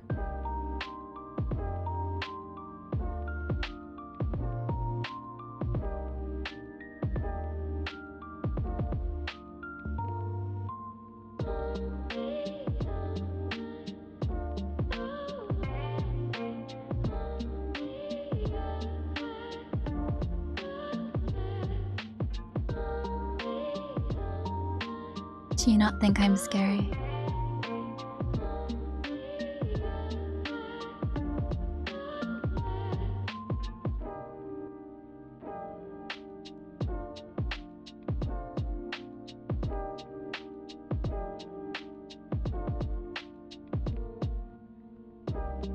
You should all be scared. You should all be very scared.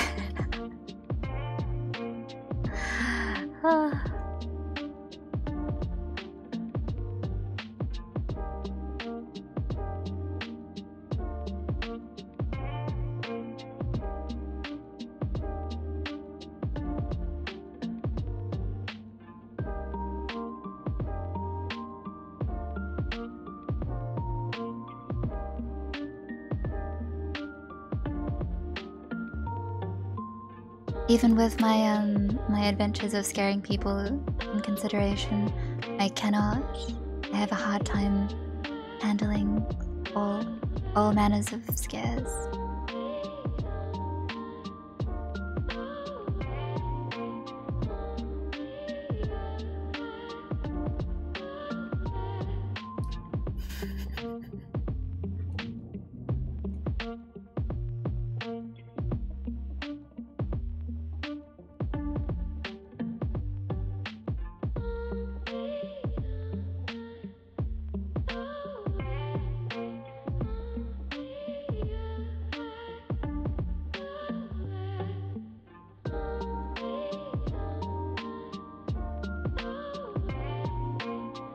Well, I keep telling you to be scared, but if you guys don't want to be scared, that's alright too.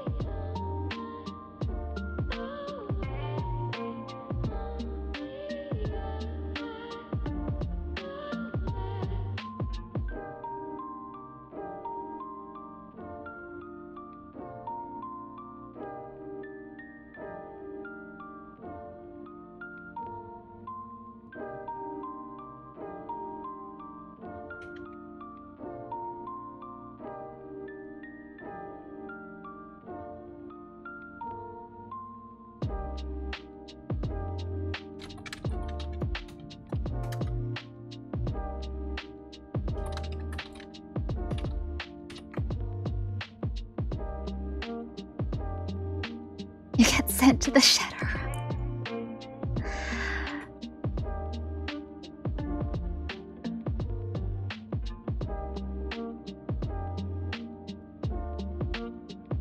Bun's true scariness? Let's just hope we never get to see. I don't think what truly makes me scary is, you know, anything horrifying. that I can do.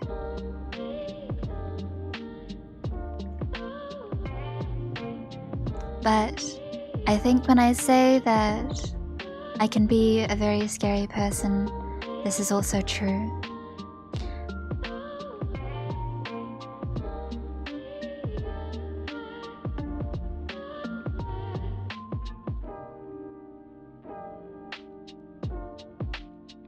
Oh, thank you for coming. Rest well.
Interesting.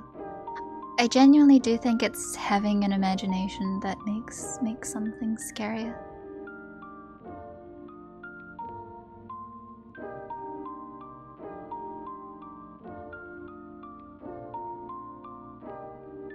At least when you imagine more, there's more possibilities.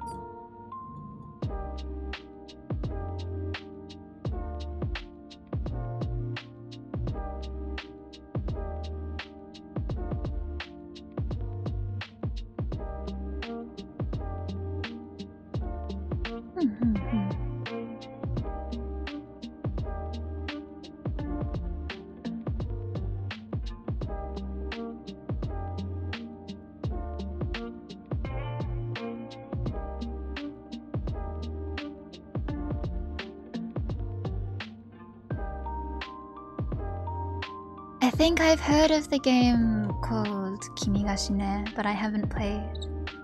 Isn't it quite long?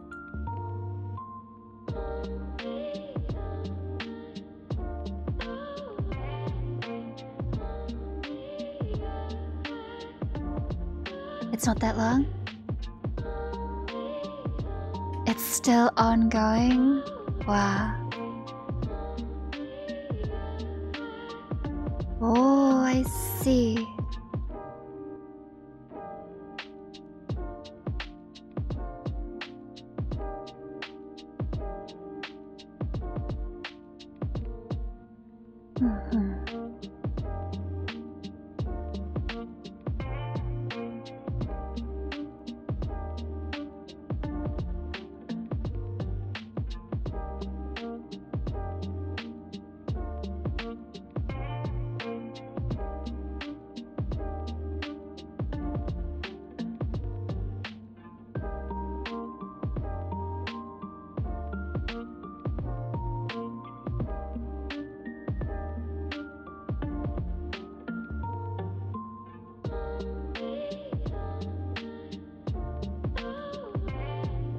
I haven't played the game before, but it's a horror, right? A horror survival?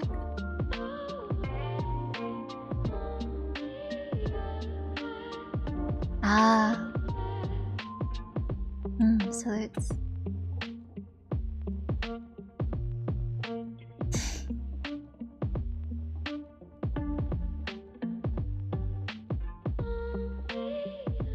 Maybe I'll check it out when it's finished.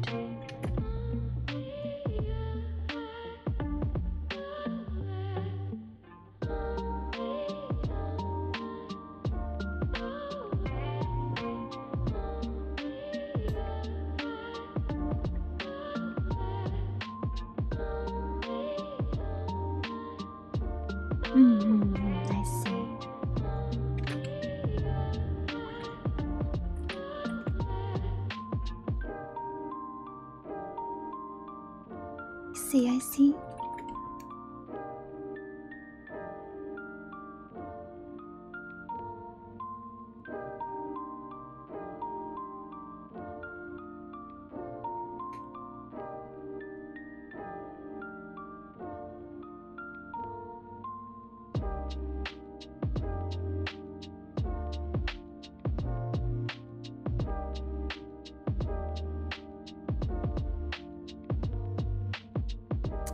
Time to try and block out the letters from my bunny claw.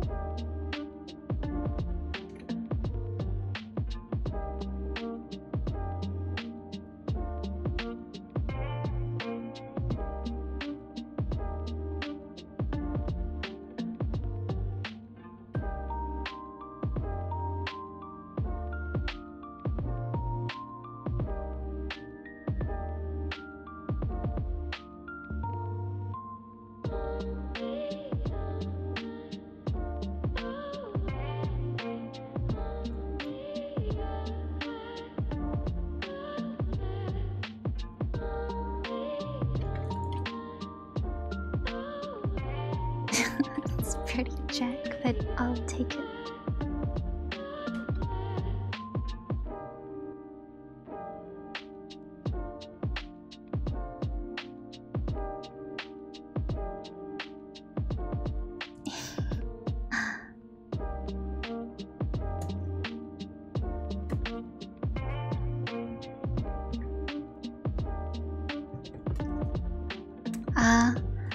I did have to watch kind of semi-playthrough, semi-explanations to get through the rest of the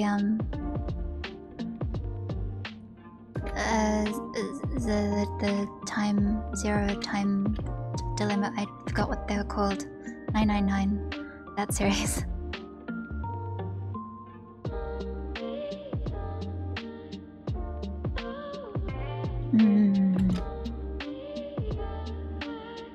But I like them. I'm less interested in the puzzles than I am the storytelling, as you probably figured by now.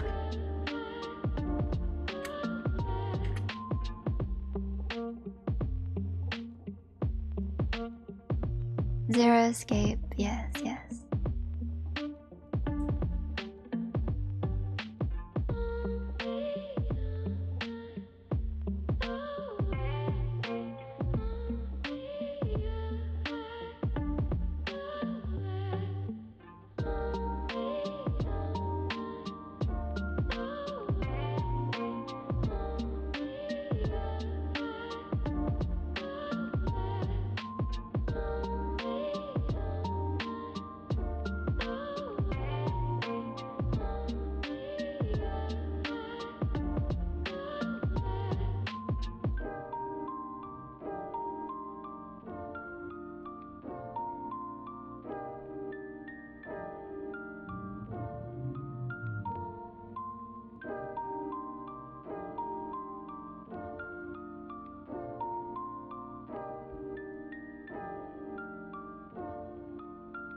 Well, as long as you enjoy it.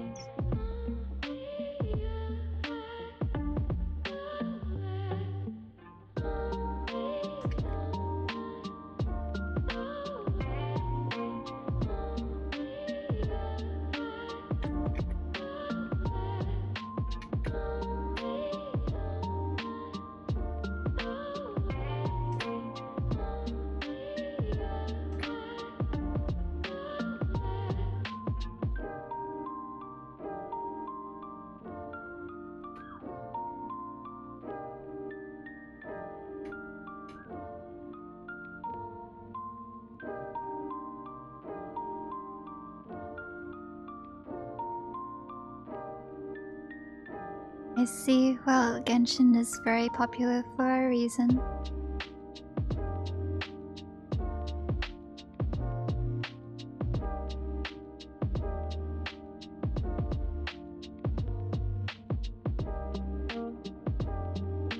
Even if you are spending on the game, I suppose. As long as you haven't sunken into bankruptcy, that's always a good thing. In one of the guilds I'm in DN, I remember a girl was talking about her boyfriend in the guild chat, and complaining about wanting to have like a proper talk with him about games, about his game spending, because he's a bit of a game whale.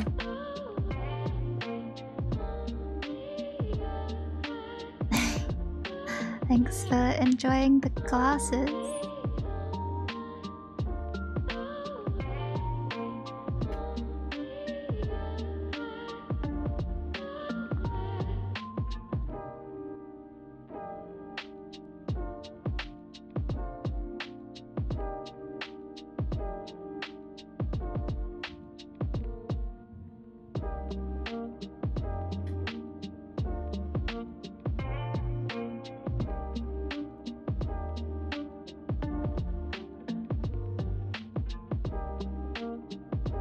Oh, this was a while ago.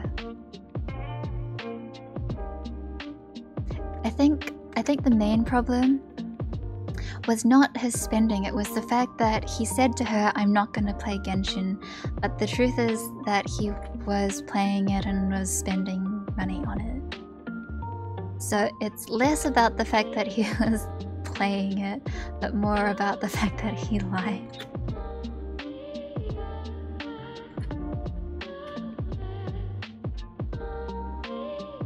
It's a little bit like if I said to G, oh, I'm not gonna buy costumes with this new set of priest, and then I like go away and on a secret account I buy it. It's a bit like, if you're gonna spend at least. Yeah, the fact that he was like, I'm not gonna play the game, but then he was playing the game is not very good.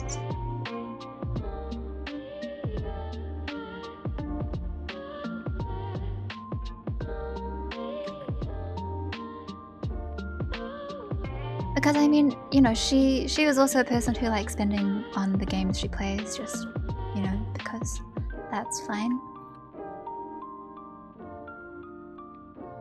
But that really, it feels pretty bad, man. Feels bad, man.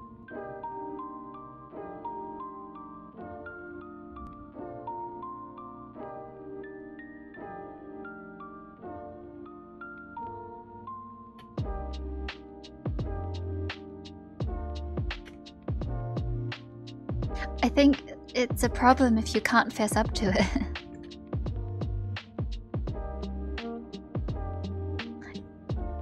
If he had just been straight up with her and said, I'm gonna play Genshin and I'm gonna spend on it, then maybe she wouldn't be so upset about it, but...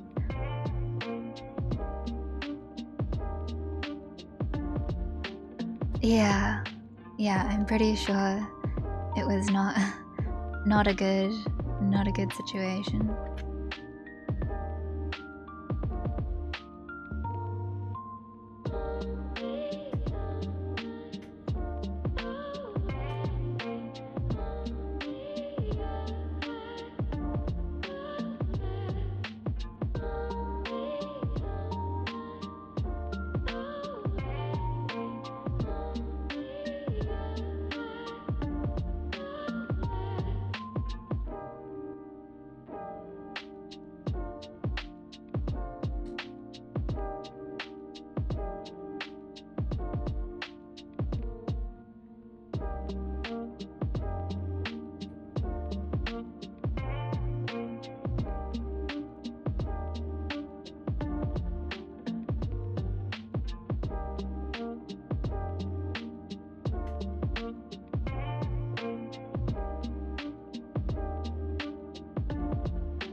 Oh, welcome you in. I think, and this is probably going to sound very mean as an onion, but I think that most terrible gacha games are viable to play as free-to-play if you don't care about what character you get, and the same goes for Fate Grand Order. Doesn't mean anything to me. Doesn't mean anything to me, and probably doesn't mean anything to a lot of the people who play the game, who, you know, enjoy it in the way that wanting or enjoying a favorite character goes. It's perfectly possible to enjoy the game without spending. Sure it is. It almost always is. But there are always going to be perks and bonuses that you lose out on. And of course, playing games like that often means you don't have a choice in what you get. Or you spend a lot of time grinding. I know Genshin is a very grindy game.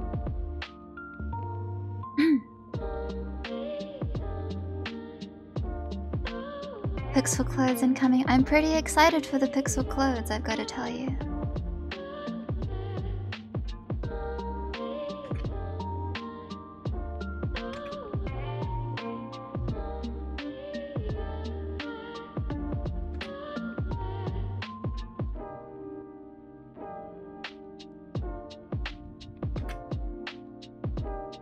And naturally, I am not going to badmouth any of the games for being bad.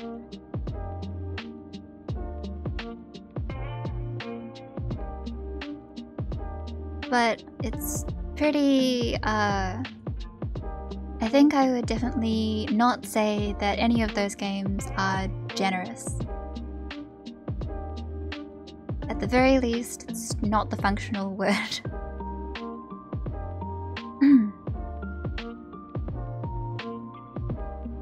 know, there's different ways to enjoy games, but there's obviously a reason why these companies make so much money from the gacha games as they do, right? But as long as you know, aren't driving broke because of them, then I wish you luck with your gacha pulls.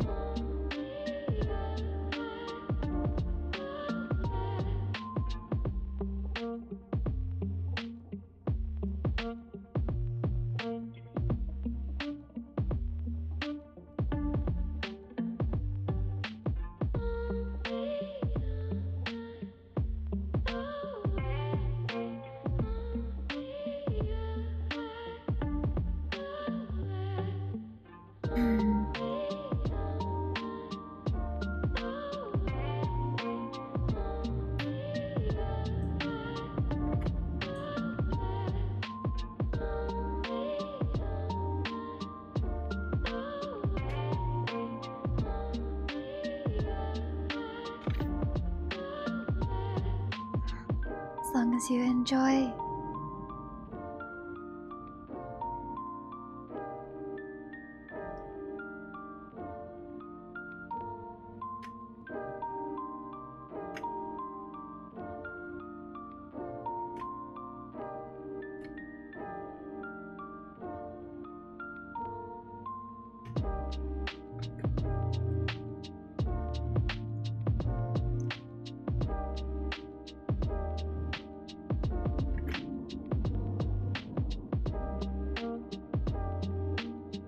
Well, you know how it is. Everyone values different things.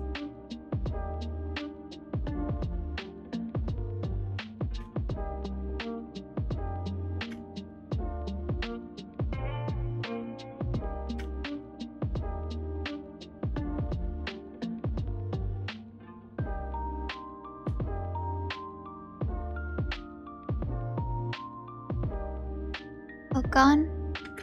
Welcome, welcome. I'm just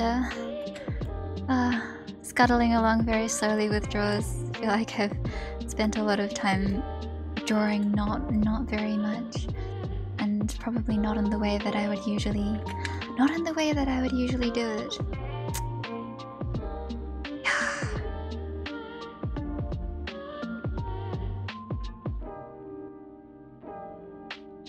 Maybe I'm just nervous about drawing stuff like this on the stream. Who knowsies?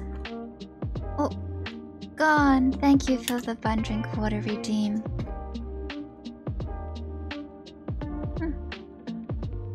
Everyone stay hydrated.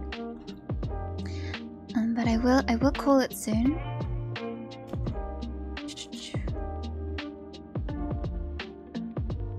Glad to have What's the name of the handsome hunk next to you? This handsome hunk who is being drawn by my cool friend Paddy. His name is Clay. And he is my turtle bud. Those of you who follow Paddy's Twitter, probably not that many of you have seen the various pchat collabs we've done over the last while. I haven't done one in a little while, but it's nice to see the Pood draw as always.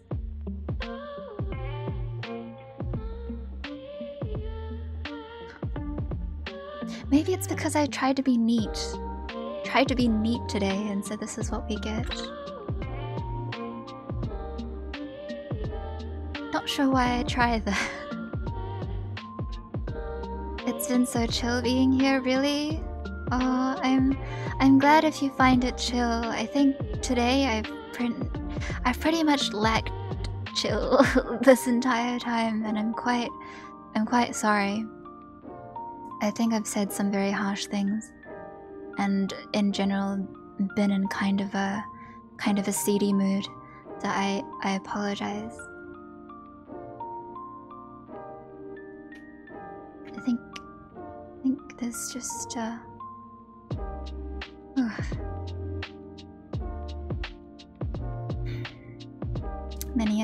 must be improved. Oh, thank you for the kind words. Sorry, I'm a stinky person.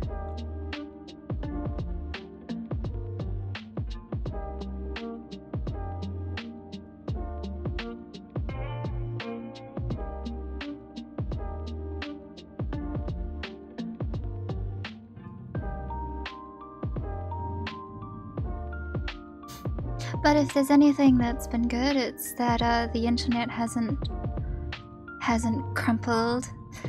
Seems to be holding steady for the time being, so I'm grateful.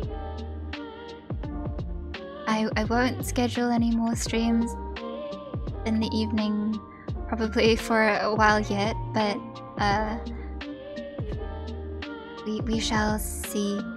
We shall see. After today, I think, what have I got promised?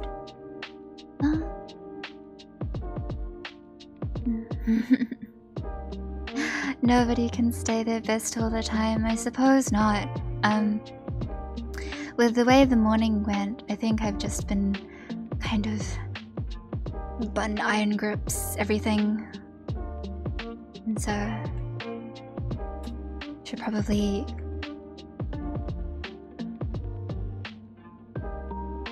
have a good think and recoup and not be so evil.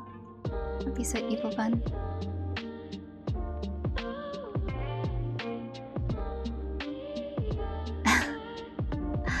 Not at all. But I suppose at least a little progress was made. I'll probably continue dribbling away at this with Paddy, probably over the next few days or anytime.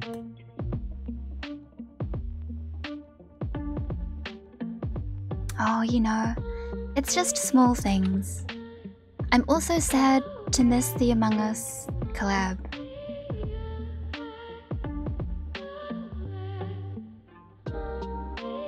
And of course, there's always another life to be living, doing other things elsewhere, and that has its stresses, and various other things not being finished. Of course, there's a lot that I'm also excited for and happy for.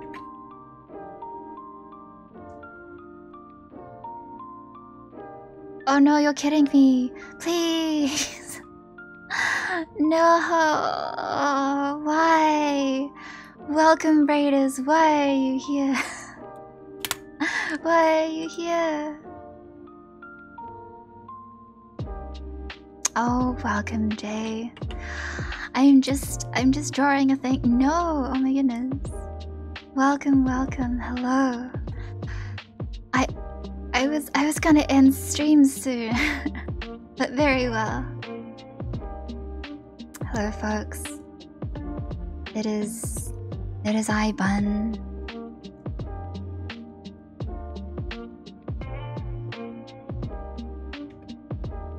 Let's go back to our usual sleepy background music, shall we? We've been chilling out to the tunes of chill lo-fi, but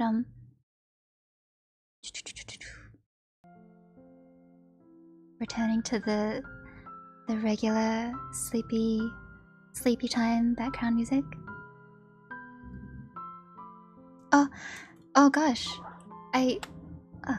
thank you so much for the sub MetaDX98. I'm really. What are you all doing here?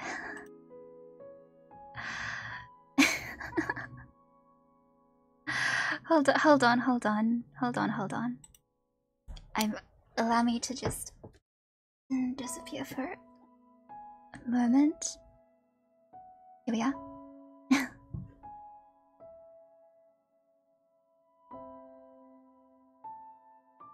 Oh, thank you. You know who has a nice voice? Jay, Sky Citizen, has a lovely voice. You want to hear a story? You know what? Since it's probably about time to wrap up drawing, wonder if I should tell a story instead.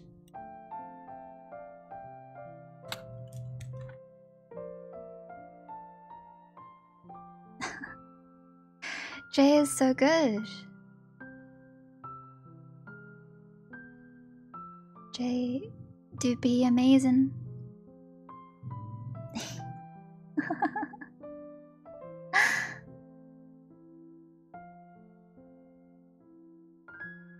I'm sure you have a nice voice too, Jay.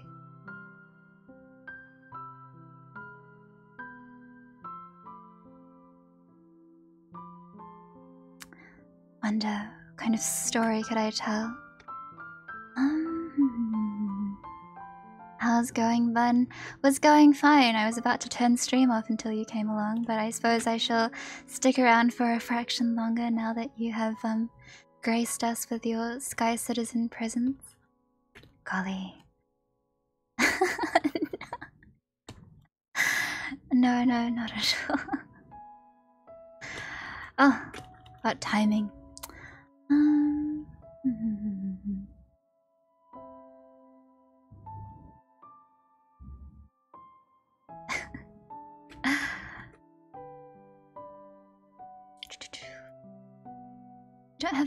Don't think I have any stories to tell off the top of my head.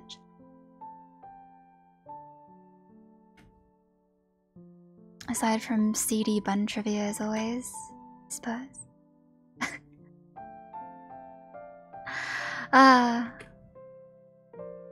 It's okay. Unfortunately, I did have this as a free day. Oh my goodness. Please. I shall perish. Wait, this isn't what not the effect I was going for. Oh, Michael. Michael's also here gracing us with his presence. Art fashion queen. Oh, no, not at all. I am pretty bad with the fashions, I'm afraid. Many apologies again for the failed Bunniclo.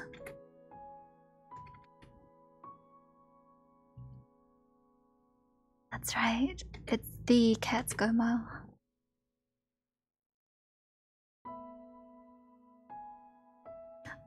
Bunniclo. There it is.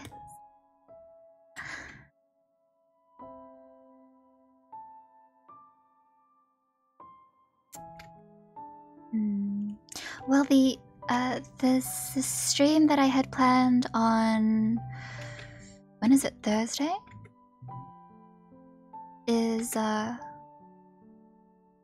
Is going to be a throwback to the past of when I first started sort of streaming storytelling to mostly my friends, mostly the kind friends who tolerate the sound of my voice. And it is pretty famous, I think. And an Oscar Wilde favorite, Picture of Dorian Gray. And so I wrote that it'll be a venture into the world of manly bun voice because most of the characters are men, and they're very interesting and they talk a lot.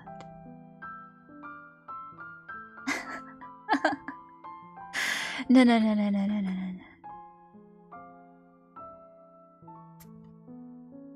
No, very kind.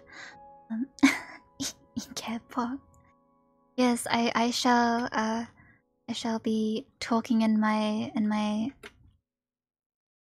manly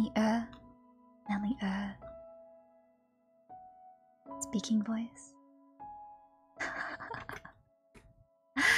Oh you. Thanks for the kind words about my voice anyway. I think I was recording a video yesterday, last night, uh, as a new secret, a new secret stream to be added to the list of bun stream rewards from the Wheel of Gratitude, and there were distinct moments where you could just hear my voice disappearing as I was reading, but nonetheless, it was good.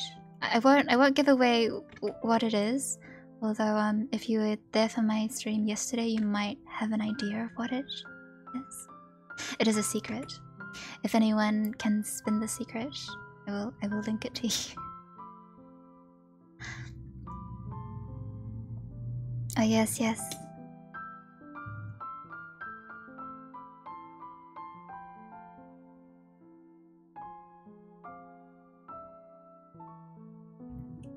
Tis not a problem.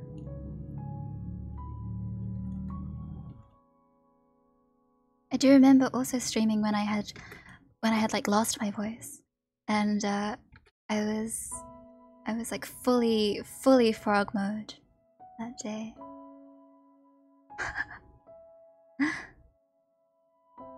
Oh yes, yes. If you win another secret, you will be able to access this unlisted bun stream. Do you feel like you have to keep your pinky out? Oh, good night. Thank you for coming. Miley 382.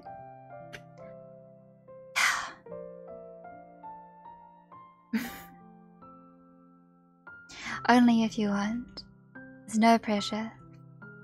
Mayhaps I'll release them at some later date.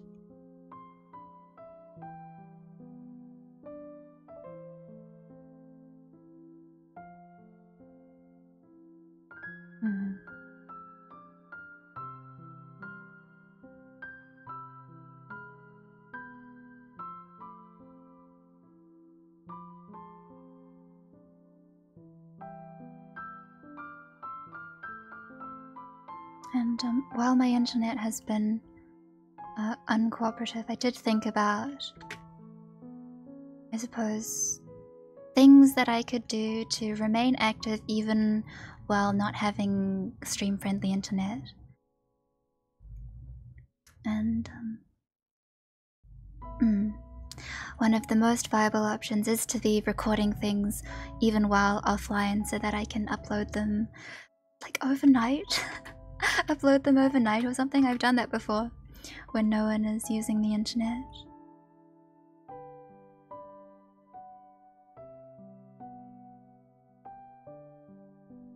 Well, I won't be too picky though. I don't think anyone else is a streamer in this house. If I can get a better connection, which I will aim to do when at some point, things should even out. I don't know, I've just been thinking of other ways to troubleshoot, but maybe this will be the easiest way to help my internet woes resolve. How's the internet situation these days? Well, it's been pretty good today after I managed to get on. Maybe it's Twitch, maybe the world is telling me that I should stream a bit more on Twitch instead of YouTube, which does occasionally leave me in the dust. Hope everyone else's internet is faring okay.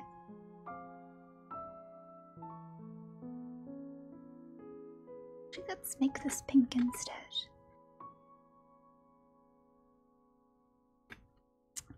A bun pink.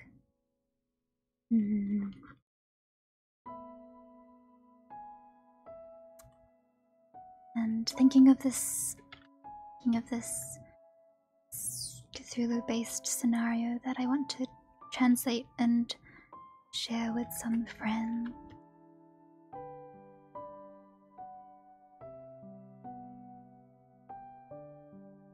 Oh, Jay. Oh, I'm so sorry. It's really inconvenient just it flusters me a lot as well. I feel really sorry for the people who waited out, or yeah, just.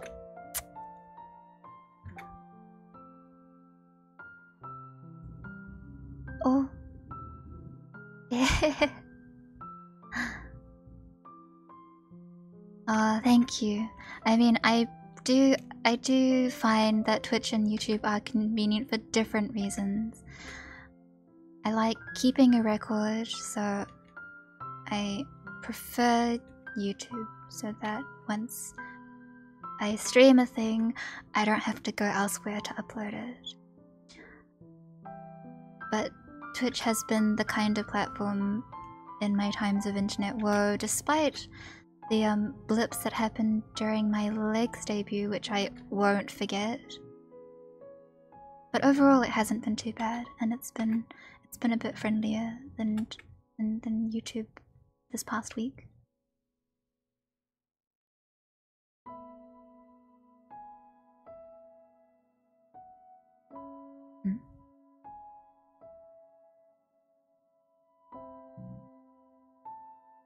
Do you have plans to read another book sometimes?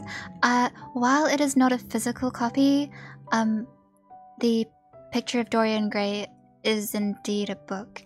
If you ever like to hear me read an actual book that I have that I like quite a lot, mayhaps sometime I will read you something from The Luminaries by Eleanor Catton, which is a book that my father gave me for my birthday a few years ago that I really like, very fond of.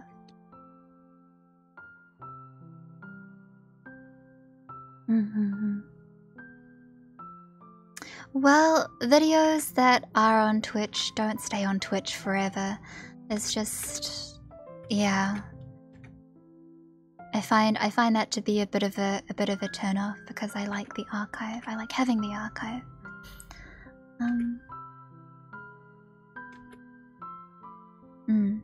Probably because Twitch also assumes that if you're going to be putting VODs onto YouTube, that they would go through some sort of editing process, right?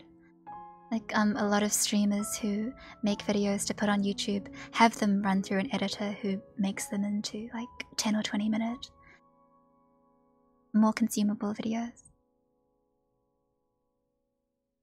I don't know, that's probably a rash generalization on my part. Oh, haha. But yes, that is the stream plan for next time is revisiting a classic, revisiting an old classic. The language is the kind of thing that you would probably picture sticking your pinky finger up at Oscar Wilde, you know? And Oscar Wilde is such flowery prose. It's like the floweriest of flowery prose.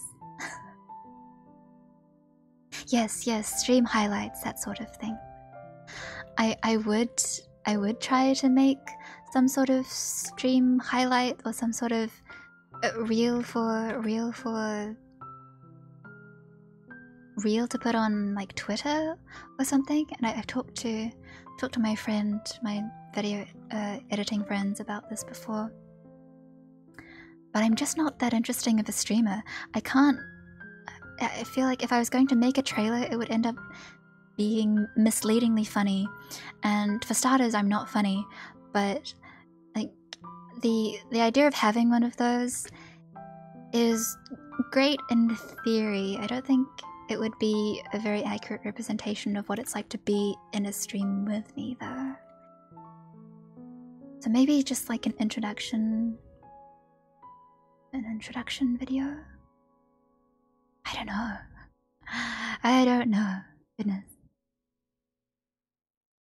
A flowery prose from a flowery bun voice. Oh, I am sorry. I am sorry in advance.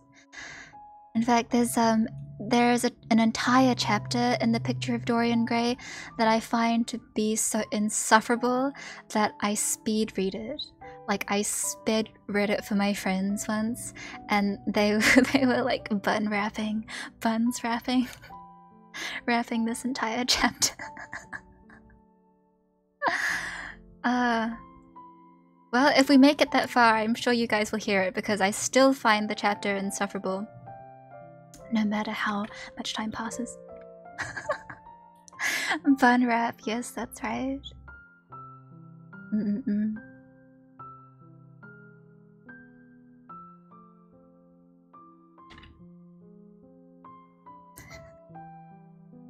What do you mean you're not funny? I'm quite not funny, but thank you. If you have been laughing, then excellent. I will just take it as a good sign.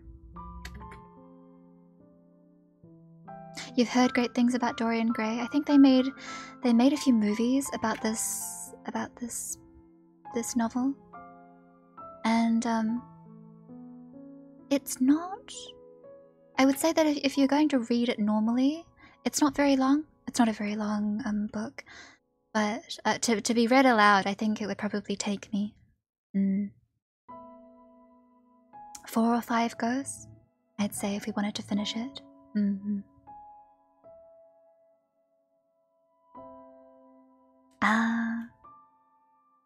Eldritch horror stuff, I see.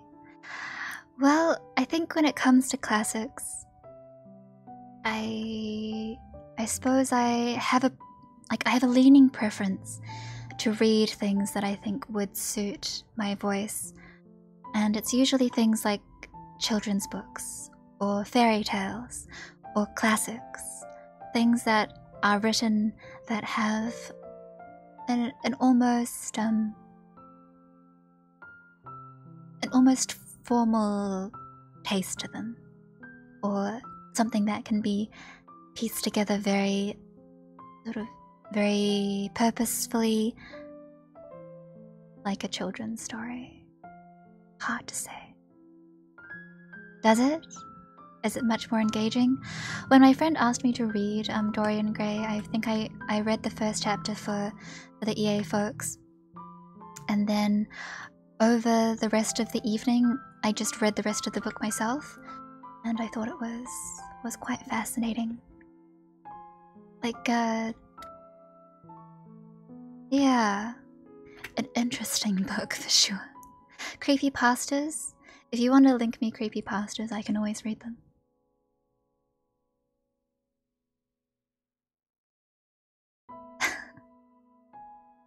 That's up to you. I mean, you'd never have to feel pressured to do anything or read anything or listen to anything.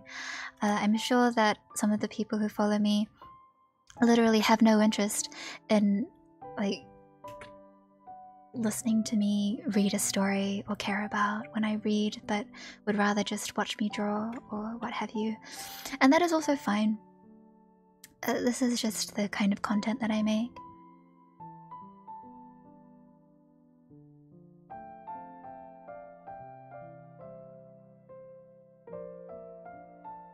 But yes, classics and things that I probably read on Twitch that were never saved, that I wish were saved, like The Little Prince and probably another game at some point. Maybe I should open her mouth so that it seems like she's talking back.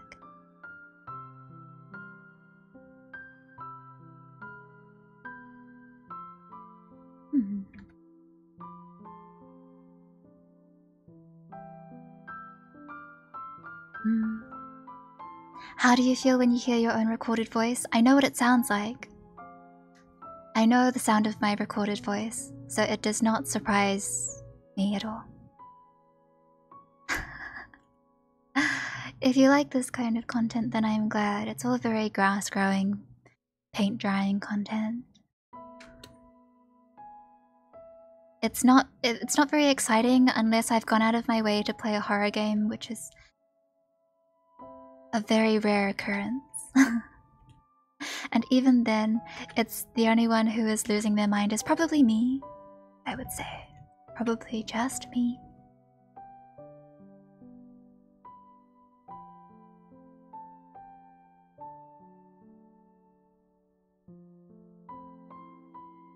What else did I want to revisit? Maybe The Haunting of Hill House? But The Haunting of Hill House is a bit harder to read, methinks, that book.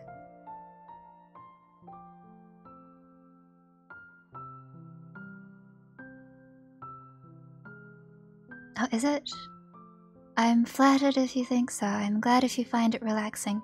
It is the intention, the original intention of reading things on stream was for it to be a relaxing storytelling experience.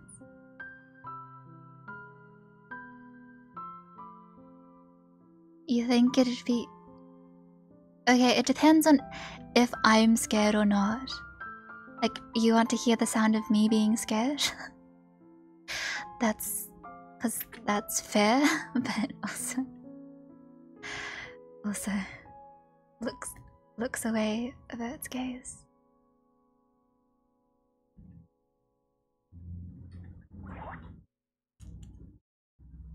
Oh, thank you for the 100 bits, Canary. Even if the book itself is not to your taste, I hope that you'll enjoy the story. Giving the spoopy vibes? I've read scary things a few times now on stream. Or maybe not necessarily scary things, but like uneasy stories, or like creepy stories with a sort of horror base, creepypasta, except scarier than creepypasta. That sort of thing. I like it though. Despite my inability to handle it, I'm quite fond of horror. I think it's a fascinating genre.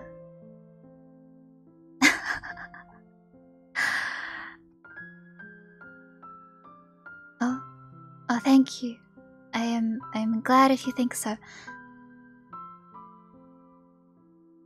Oh, mayhaps not. I mean, the book on Mari is not for everyone, for sure. I'm glad if you enjoyed it or found that you could think about the book afterwards.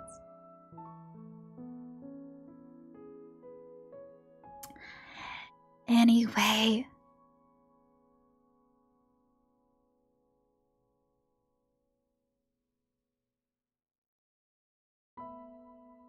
We've been here for a while. You guys not had enough yet.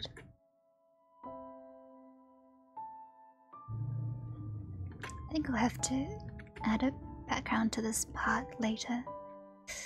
Tell them apart.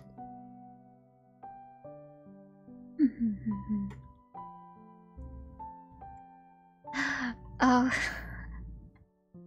Oh, you.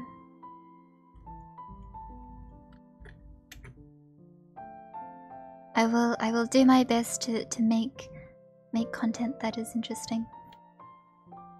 I feel like I'm always making content, but it's never enough. There's always more that I want to make and draw and write and create and record and read, etc., etc.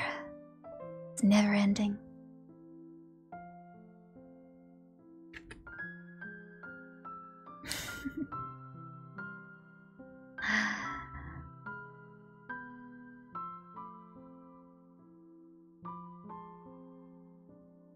It's good that you have the drive for it, I suppose so. I always have the drive for it.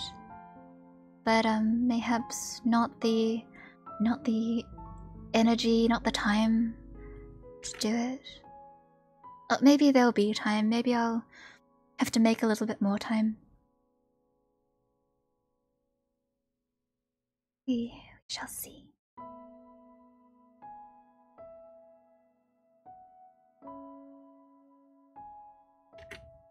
Actually, make that part lighter. Oh, also drink some water. Thank you for the bun redeem water key. Bun is still here. Against my better judgment, I'm still here.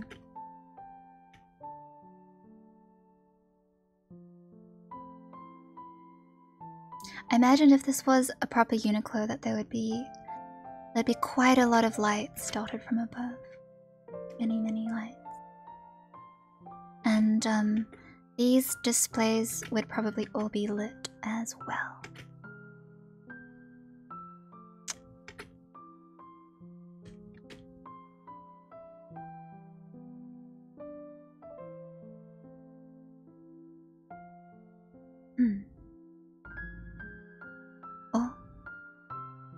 You really want to redeem the bun sing, huh?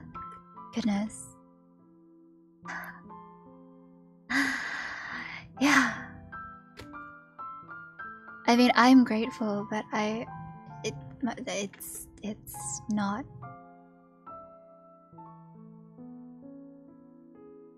It's not that good. So.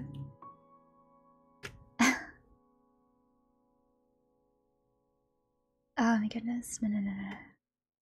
Let's not even talk about it. I'll just pretend that I didn't even see it. Pleasantly unawares forever.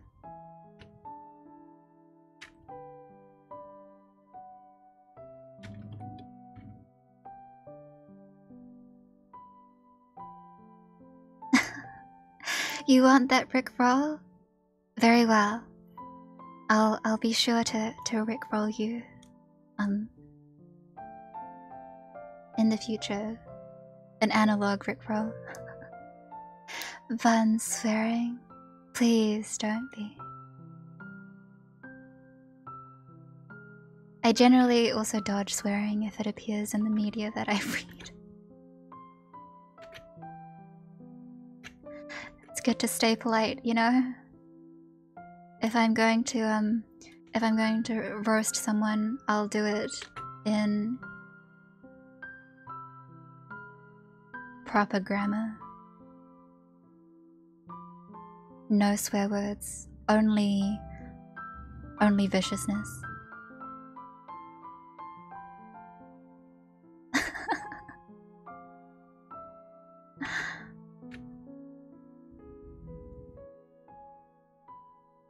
You're always being roasted? Maybe I should add that to the list. Be roasted by bun. Actually, no, that's not a good idea. Not a good idea, I take it back.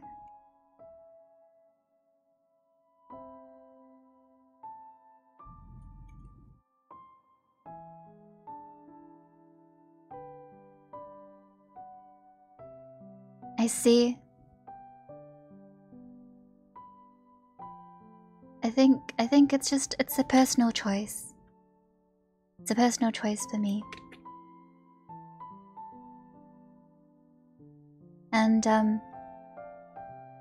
without trying to sound too awful about it, I'm quite sure that I can be exceedingly savage to someone without needing to swear at all. So, it is not a necessity by any means.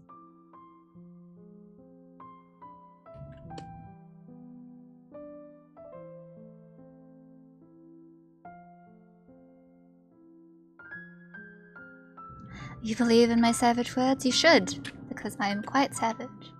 Thank you. Yeah. Oh no. Milady Alchemist. You didn't just hear that. I won't be savage to you. Fun about to show why she's a villain? Oh. I am absolutely 100% a villain.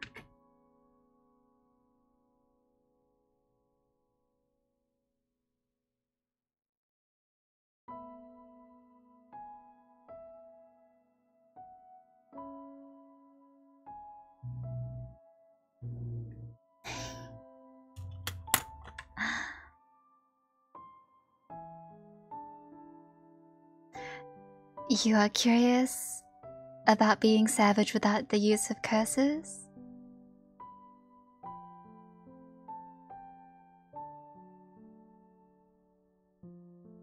Whoa, it's the alchemist.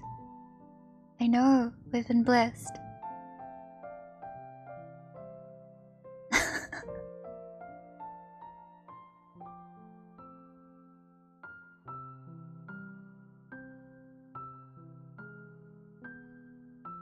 Oh, thanks so much for the gift sub, Gone.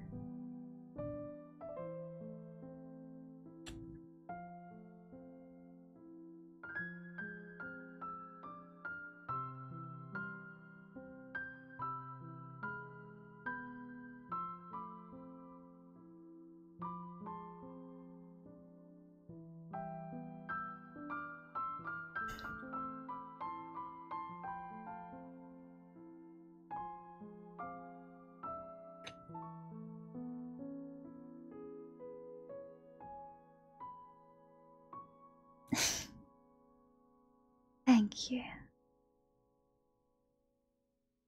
I really shouldn't be out here advertising my cruelty to other people.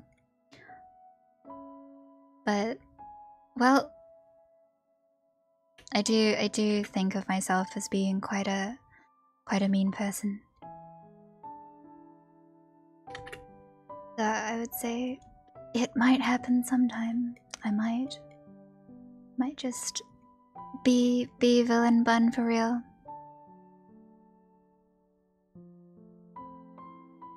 Bun will destroy us all.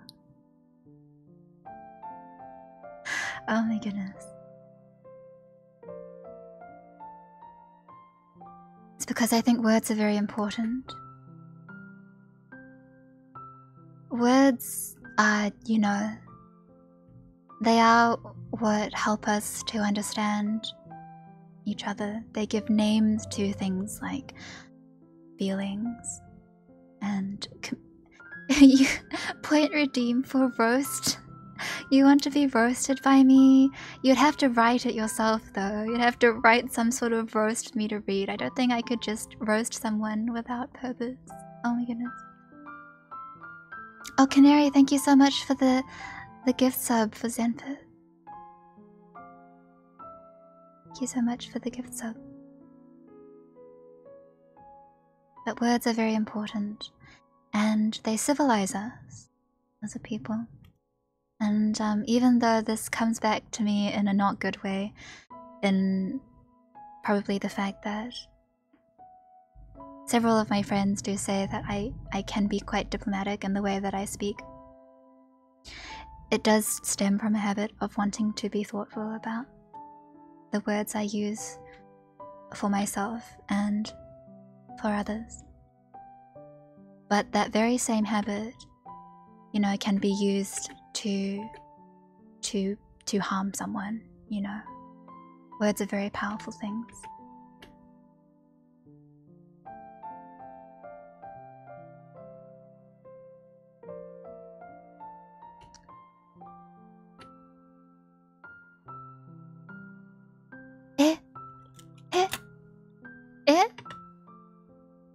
Who is it now? But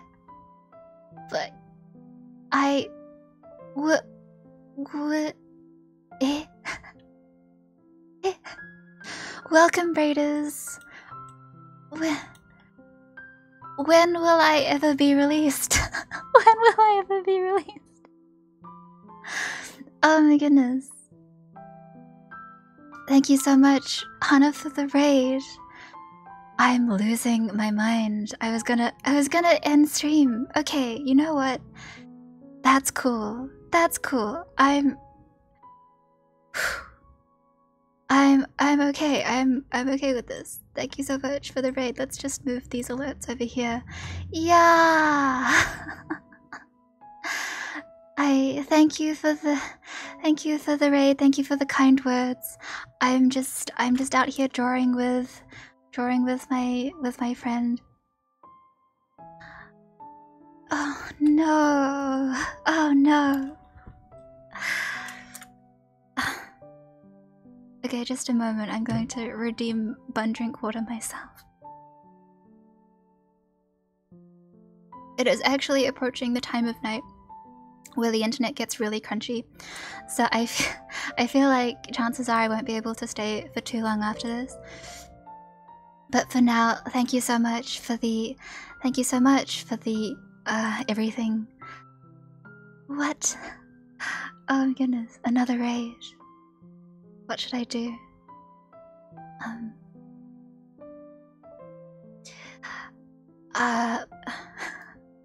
Well, I was gonna tie up stream, but what should we do? Maybe I should read a story.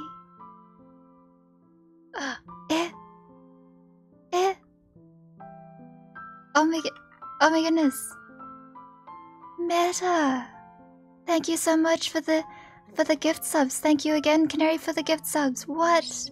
If you received a gift sub, please by all means. What is everyone doing here? I'm not even drawing on Psy, I'm drawing on pchat. I'm drawing on pchat with my cool friend. Maybe you should just watch her draw instead. Wowie. Thank you so much. Loses my mind yet again. No. No, there's nothing to notice.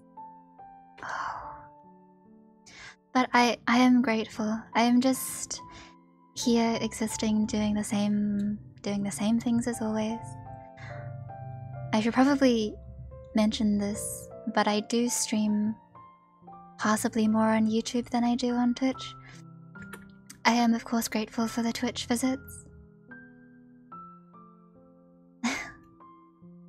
No. Thank you so much for coming. Thank you for the kind words. How is it that I'm still here? How is it that I'm still here? 3.5 hours later. My goodness. Y'all. Really intense. You know what? How about we move back to Sai? How about we read a book or something? どうしよう. Does anyone have any requests? Of course, I have an endless amount of other things to be working on. But maybe you should roast us, then we can leave. Oh my goodness! No. I don't even know if I can add bun roasting to the points redeem. Oh, thank you for the kind words. Mino Game Con. Reading a book. Sounds nice.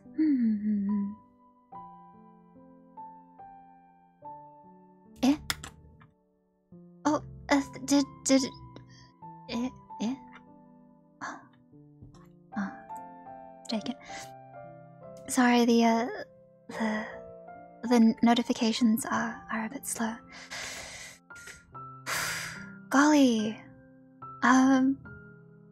Still losing my mind a little bit. Thank you so much for visiting. Usually I don't get seen by so many people, but it's always nice to have company, methinks.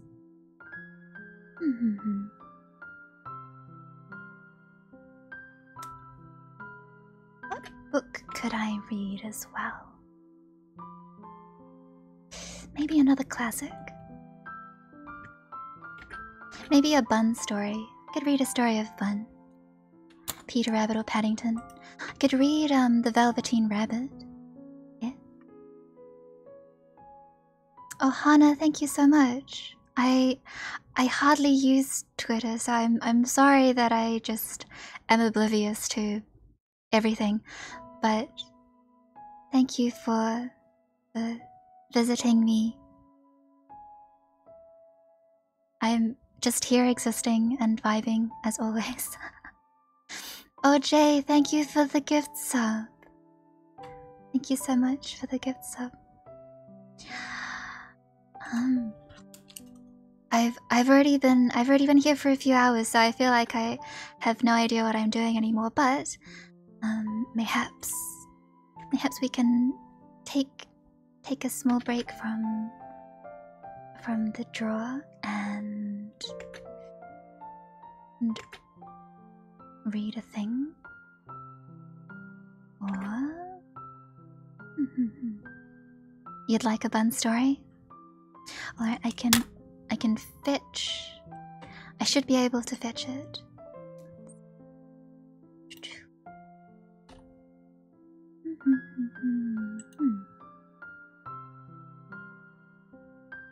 Oh, thank you so much for the gift sub, Key. Wow. Oh, you think the drawing looks good? I'm grateful. I'm actually drawing on pchat with my lovely friend Paddy, and you can see her just drawing to the side here. We're drawing on a software called magmastudio, which is a great pchat for anyone who likes drawing with friends.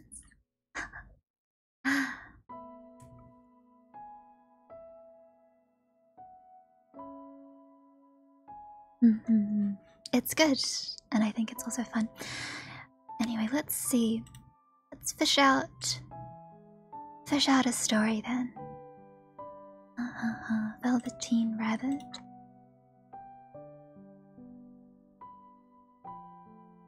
I don't believe so. You can find it here. This is the website that I'm using. Are. Whoops. It's the same as Aggie, pretty much. This picture is giving you Macross vibes. Really? Oh.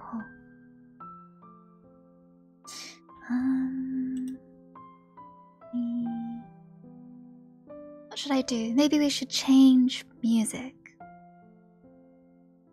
Oh, thank you for the bun. Drink water redeem. I will drink water. Thank you, Cow and Sprout.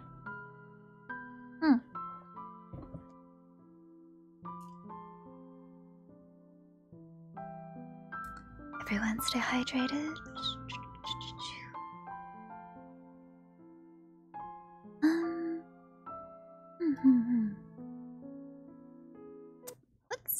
What's a good tune that I could use for a tale about Rabbit?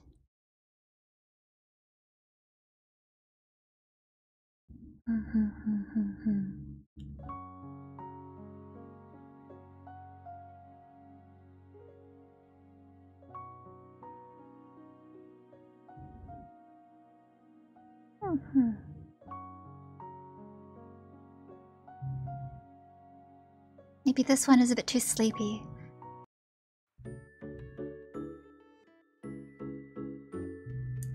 Fun.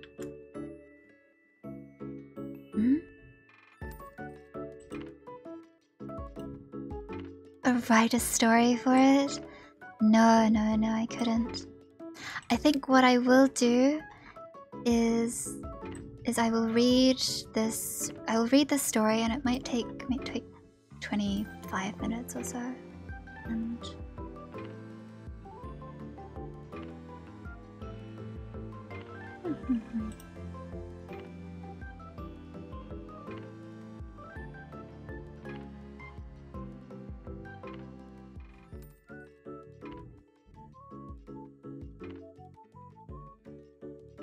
actually, maybe something more sleepy would be good too. I shouldn't be so picky about the music, but are sound effects included in the story? Oh, thank you so much for the sub, Cynthia. Yeah. Yeah. Let's see.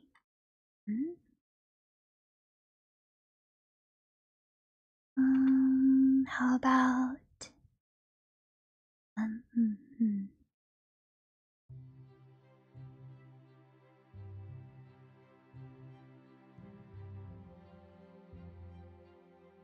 maybe this will do.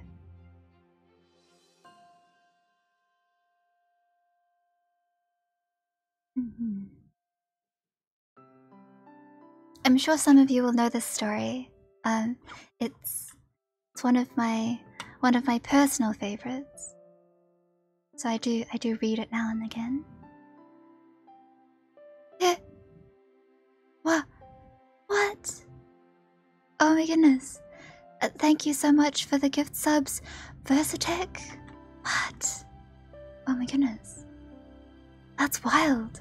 Guys, that's so wild. Yeah. Oh, put away my... Yeah. What? Oh my goodness. That's incredible.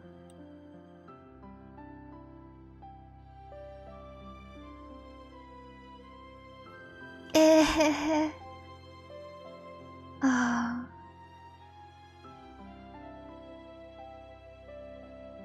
It's very appreciated.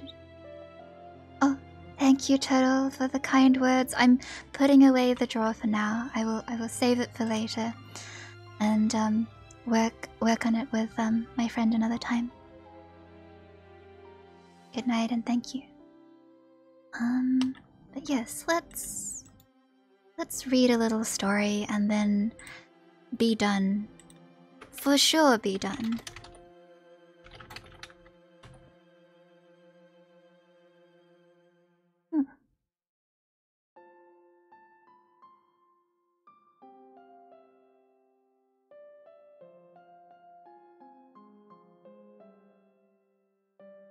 So, I'm going to be done. I'm going to be done and done. Okay. The book is called The Velveteen Rabbit, or How Toys Become Real, by Marjorie Williams. I think it's a classic of classics.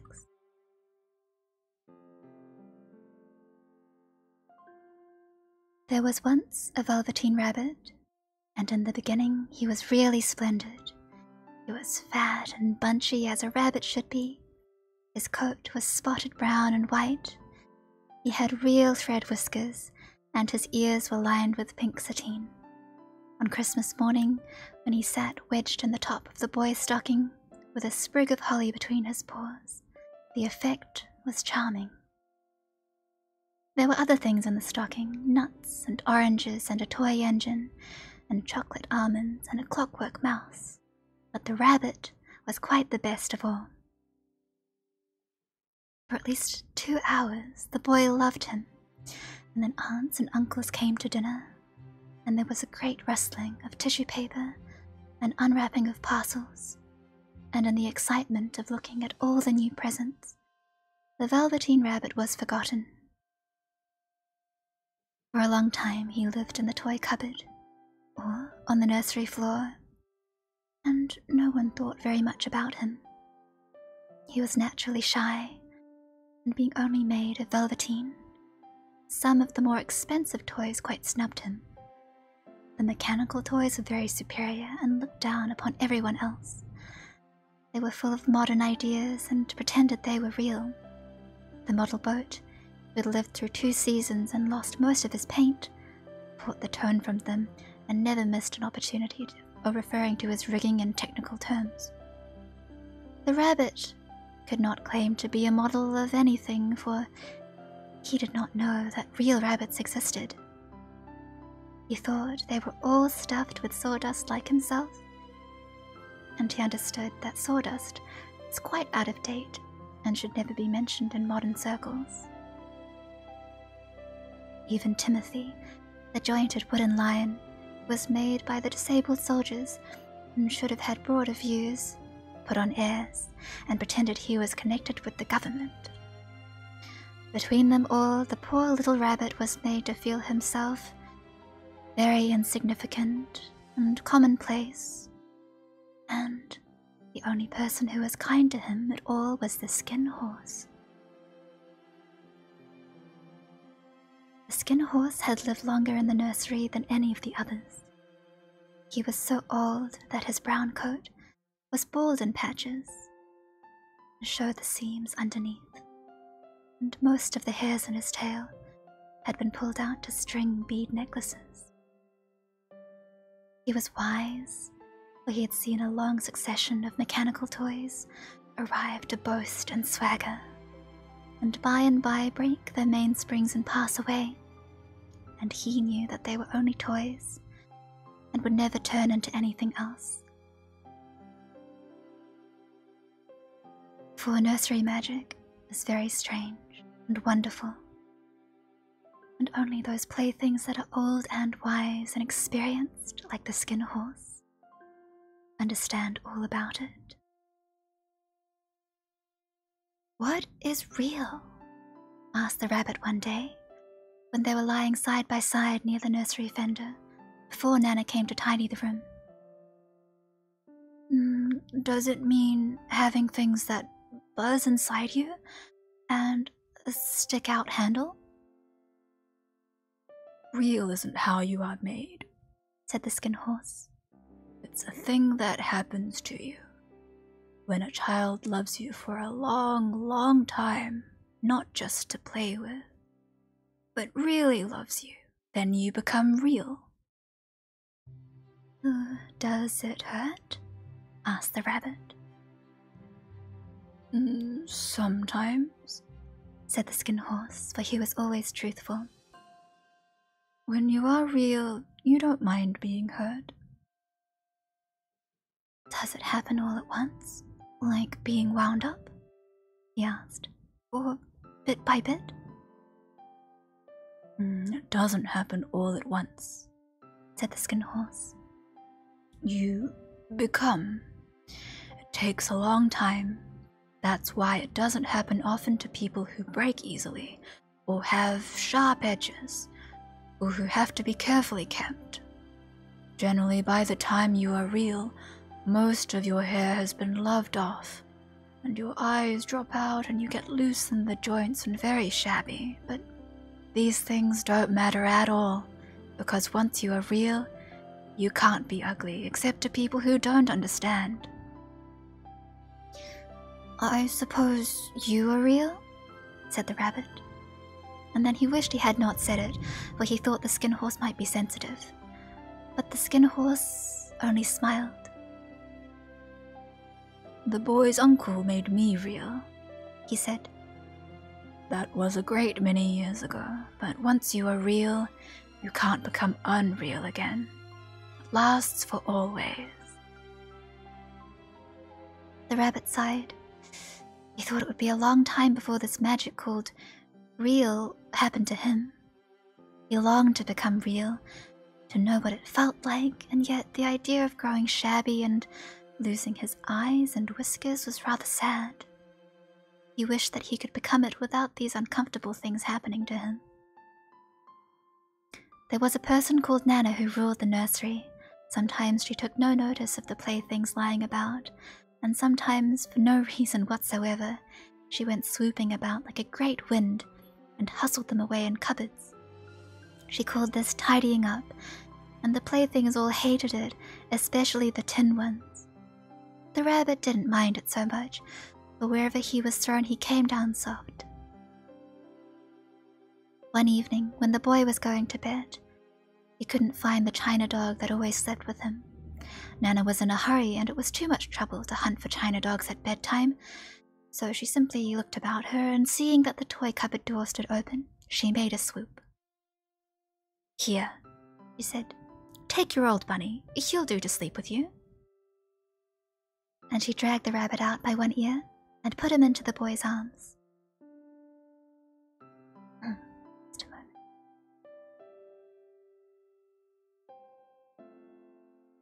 That night, and for many nights after, the Velveteen Rabbit slept in the boy's bed. At first he found it rather uncomfortable, for the boy hugged him very tight, and sometimes he rolled over on him, and sometimes he pushed him so far under the pillow that the rabbit could scarcely breathe.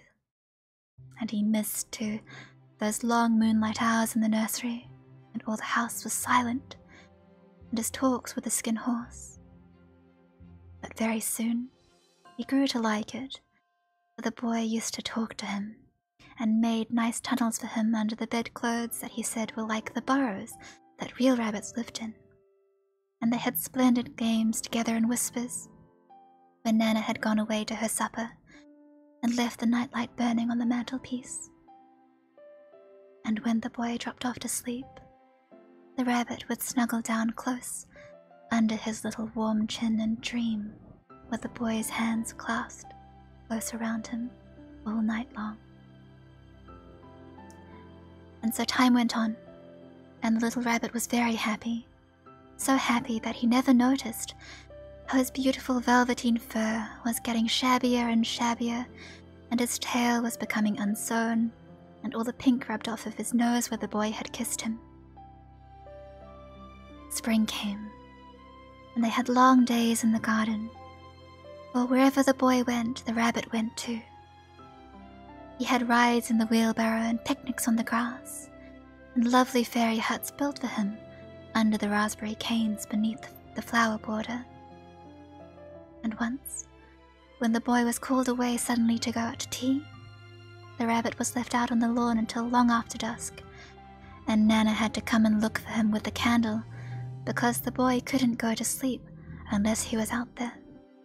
He was wet through with the dew and quite earthy from diving into the burrows the boy had made, and Nana grumbled as she rubbed him off with a corner of her apron.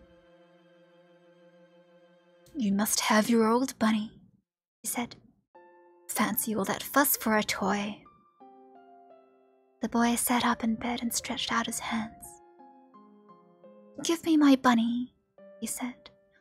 "You mustn't say that. He isn't a toy. He's real." When the little rabbit heard that, he was happy, for he knew that what the skin horse had said was true at last.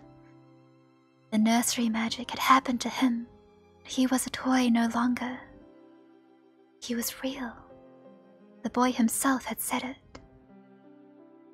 That night, he was almost too happy to sleep, and so much love stirred in his little sawdust heart that it almost burst. And into his boot-button eyes that had long ago lost their polish, there came a look, wisdom, and beauty, so that even Nana noticed it next morning when she picked him up and said, "I declare if that old bunny hasn't got quite a knowing expression." That was a wonderful summer. Near the house where they lived, there was a wood, and in the long June evenings, the boy liked to go there after tea to play. He took the Velveteen Rabbit with him, but before he wandered off to pick flowers or play at brigands among the trees, he always made the rabbit a little nest somewhere among the bracken, where he would be quite cozy, for he was a kind-hearted little boy, and he liked Bunny to be comfortable. One evening, while the rabbit was lying there alone watching the ants that ran to and fro between his velvet paws in the grass, he saw two strange beings creep out of the tall bracken near him. They were rabbits like himself, but quite furry and brand new. They must have been very well made, for their seams didn't show at all, and they changed shape in a queer way when they moved. One minute, they were long and thin, and the next minute, fat and bunchy, instead of always staying the same like he did. Their feet padded softly on the ground, and they crept quite close to him, twitching their noses, while the rabbit stared hard to see which side the clockwork stuck out. He knew that people who jump generally have something to wind them up, but he couldn't see it. They were evidently a new kind of rabbit altogether. They stared at him, and the little rabbit stared back, and all the time their noses twitched. "Why don't you get up and play with us?" one of them asked. "I don't feel like it," said the rabbit, for he didn't want to explain that he had no clockwork. "Ha," said the furry rabbit, "it's as easy as anything." And he gave a big hop sideways and stood on his hind legs. "I don't believe you can," he said. I can," said the little rabbit. "I can jump higher than anything." He meant when the boy threw him, of course, but he didn't want to say so. "Can you hop on your hind legs?" asked the furry rabbit. That was a dreadful question, for the Velveteen Rabbit had no hind legs at all. The back of him was made all in one piece, like a pincushion. He sat still in the bracken and hoped that the other rabbits wouldn't notice. I don't want to," he said again. But the wild rabbits have very sharp eyes, and this one stretched out his neck and looked. "He hasn't got any hind legs," he called out. "Fancy a rabbit without any hind legs." He began to laugh. I have," cried the little rabbit. "I have got hind legs. I'm sitting on them." "Then stretch them out and show me, like this," said the wild rabbit, and he began to whirl round and dance, till the little rabbit got quite dizzy. "I don't like dancing," he said. I'd rather sit still. But all the while, he was longing to dance, for a funny new tickly feeling ran through him. He felt he would give anything in the world to be able to jump about like these rabbits did. The strange rabbit stopped dancing and came quite close. He came so close this time that his long whiskers brushed the Velveteen Rabbit's ear, and then he wrinkled his nose suddenly and flattened his ears and jumped backwards. "He doesn't smell right," he exclaimed. "He isn't a rabbit at all. He isn't real." "I am real," said the little rabbit. "I am real. The boy said so." And he nearly began to cry. Just then there was a sound of footsteps, and the boy ran past near them, and with a stamp of feet, and a flash of white tails, the two strange rabbits disappeared. "Come back and play with me," called the little rabbit. "Oh, do come back. I know I am real." But there was no answer. Only the little ants ran to and fro, and the bracken swayed gently where the two strangers had passed. The Velveteen Rabbit was all alone. "Oh dear," he thought. "Why did they run away like that? Why couldn't they stop and talk to me?" For a long time he lay very still, watching the bracken and hoping that they would come back. But they never returned, and presently the sun sank lower, and the little white moths fluttered out, and the boy came and carried him home. Weeks passed, and the little rabbit grew very old and shabby, but the boy loved him just as much. He loved him so hard that all his whiskers fell off, and the pink lining to his ears turned grey, and his brown spots faded. He even began to lose his shape, and he scarcely looked like a rabbit anymore, except to the boy. To him he was always beautiful. And that was all the little rabbit cared about.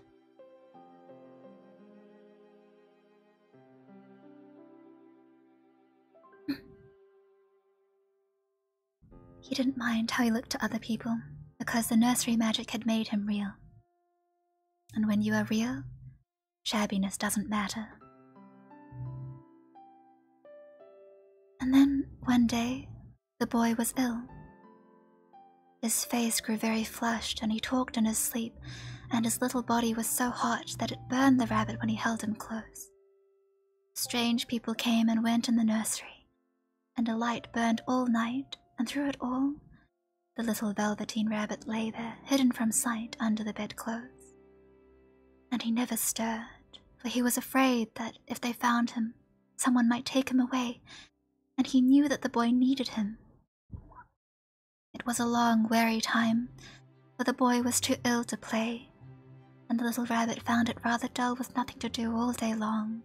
But he snuggled down patiently and looked forward to the time when the boy should be well again. They would go out in the garden amongst the flowers and the butterflies and play splendid games in the raspberry thicket like they used to. All sorts of delightful things he planned. And while the boy lay half asleep, he crept up close to the pillow and whispered them in his ear. And then, presently the fever turned and the boy got better. He was able to sit up in bed and look at picture books, while the little rabbit huddled close at his side. And one day they let him get up and dress. It was a bright, sunny morning, and the window stood wide open.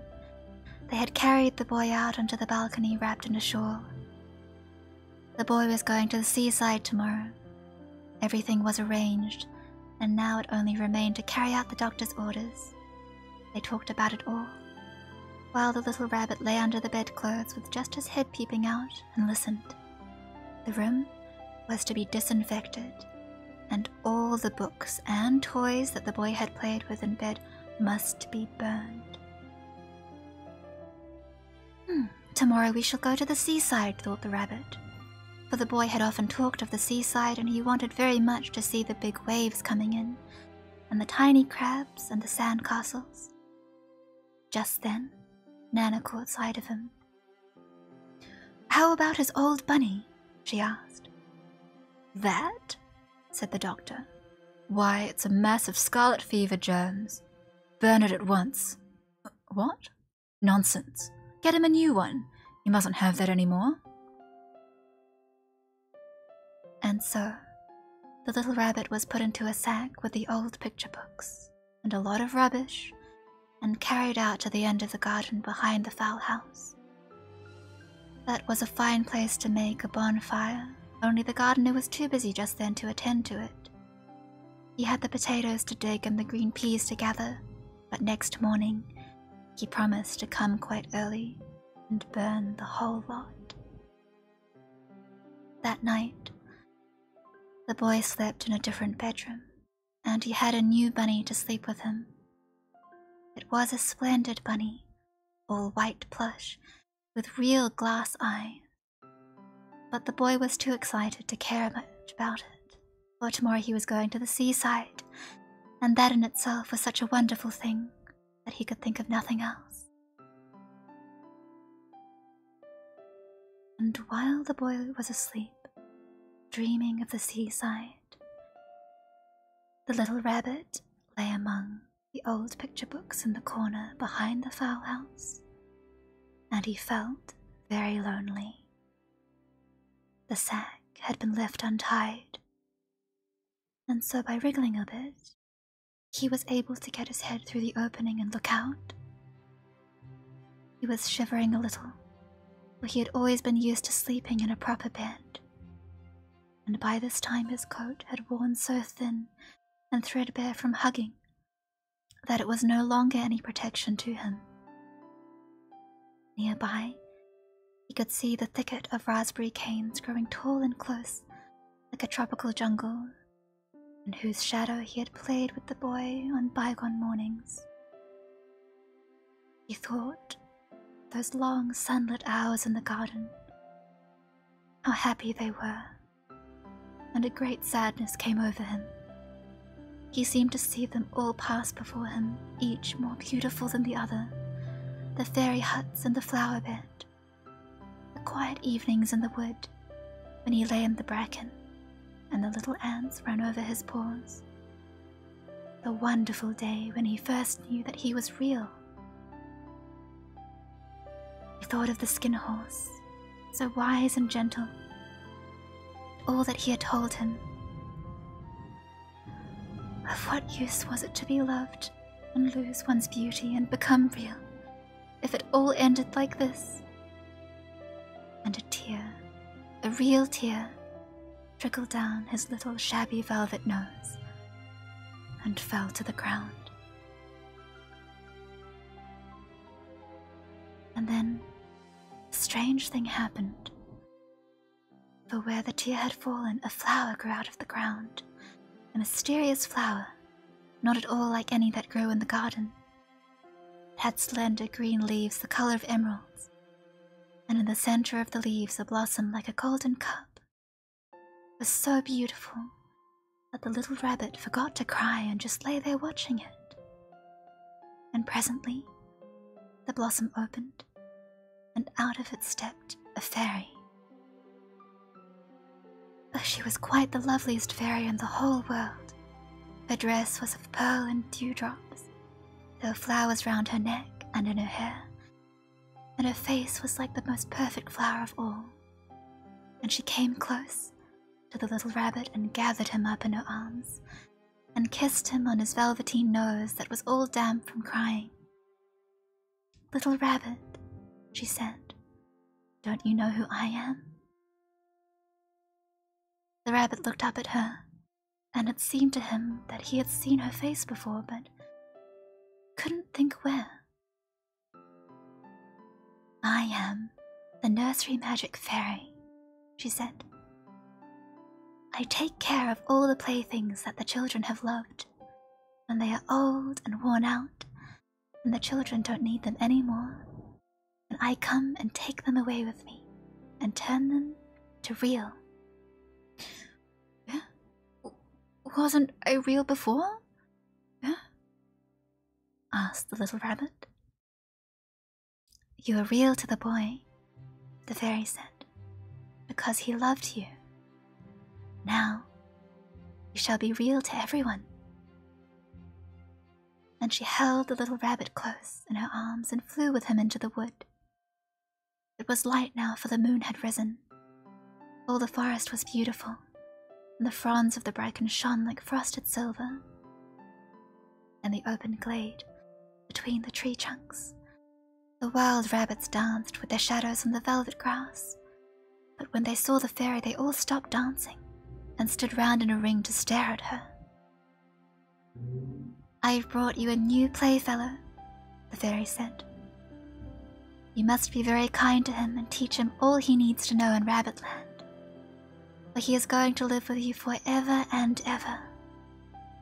And she kissed the little rabbit again and put him down on the grass. Run and play, little rabbit, she said. But little rabbit sat quite still for a moment and never moved. But when he saw all the wild rabbits dancing around him, he suddenly remembered about his hind legs, and he didn't want them to see that he was made all in one piece. He did not know that when the fairy kissed him that last time, she had changed him altogether, and he might have sat there a long time, too shy to move, if just then something hadn't tickled his nose. And before he thought what he was doing, he lifted his hind toe to scratch it, and he found that he actually had hind legs. Instead of dingy velveteen, he had brown fur, soft and shiny. His ears twitched by themselves, and his whiskers were so long that they brushed the grass. He gave one leap, and the joy of using those hind legs was so great that he went springing about the turf on them, jumping sideways and whirling round as the others did. And he grew so excited that when at last he did stop to look for the fairy, she had gone. He was a real rabbit at last, at home with the other rabbits. Autumn passed, and winter, and in the spring, when the days grew warm and sunny, the boy went out to play in the wood behind the house. And while he was playing, 2 rabbits crept out from the bracken and peeped at him. One of them was brown all over, but the other had strange markings under his fur, as though long ago he had been spotted, and the spots still showed through. And about his little soft nose and his round black eyes, there was something familiar, so that the boy thought to himself, "Why, he looks just like my old bunny that was lost when I had scarlet fever." But he never knew that it really was his own bunny, come back to look at the child who had first helped him to be real.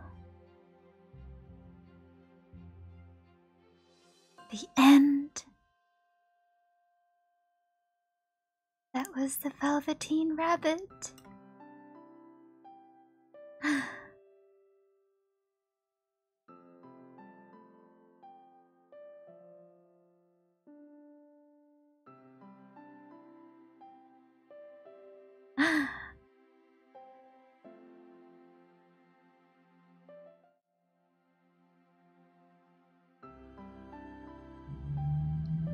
I've read this before many times. It is one of my favorites to go through. I hope you enjoyed listening.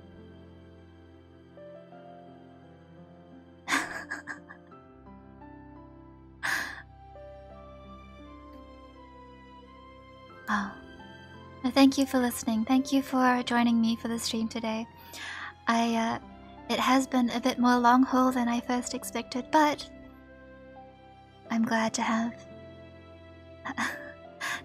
the company.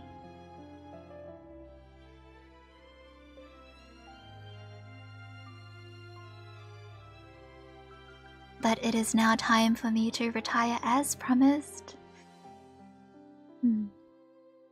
Next time we shall read and draw and vibe again.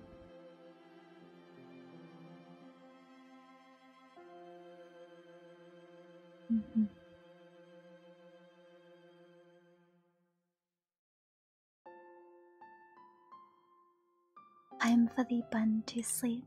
Good night. Thank you so much for all of the subs and gift subs. I've never seen so many before. My goodness.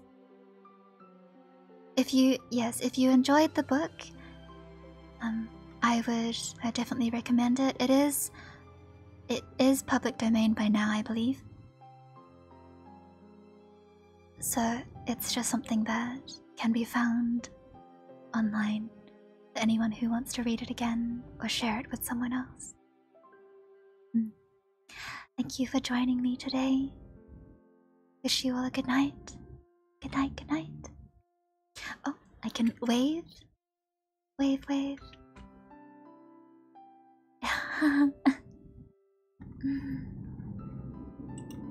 Good night.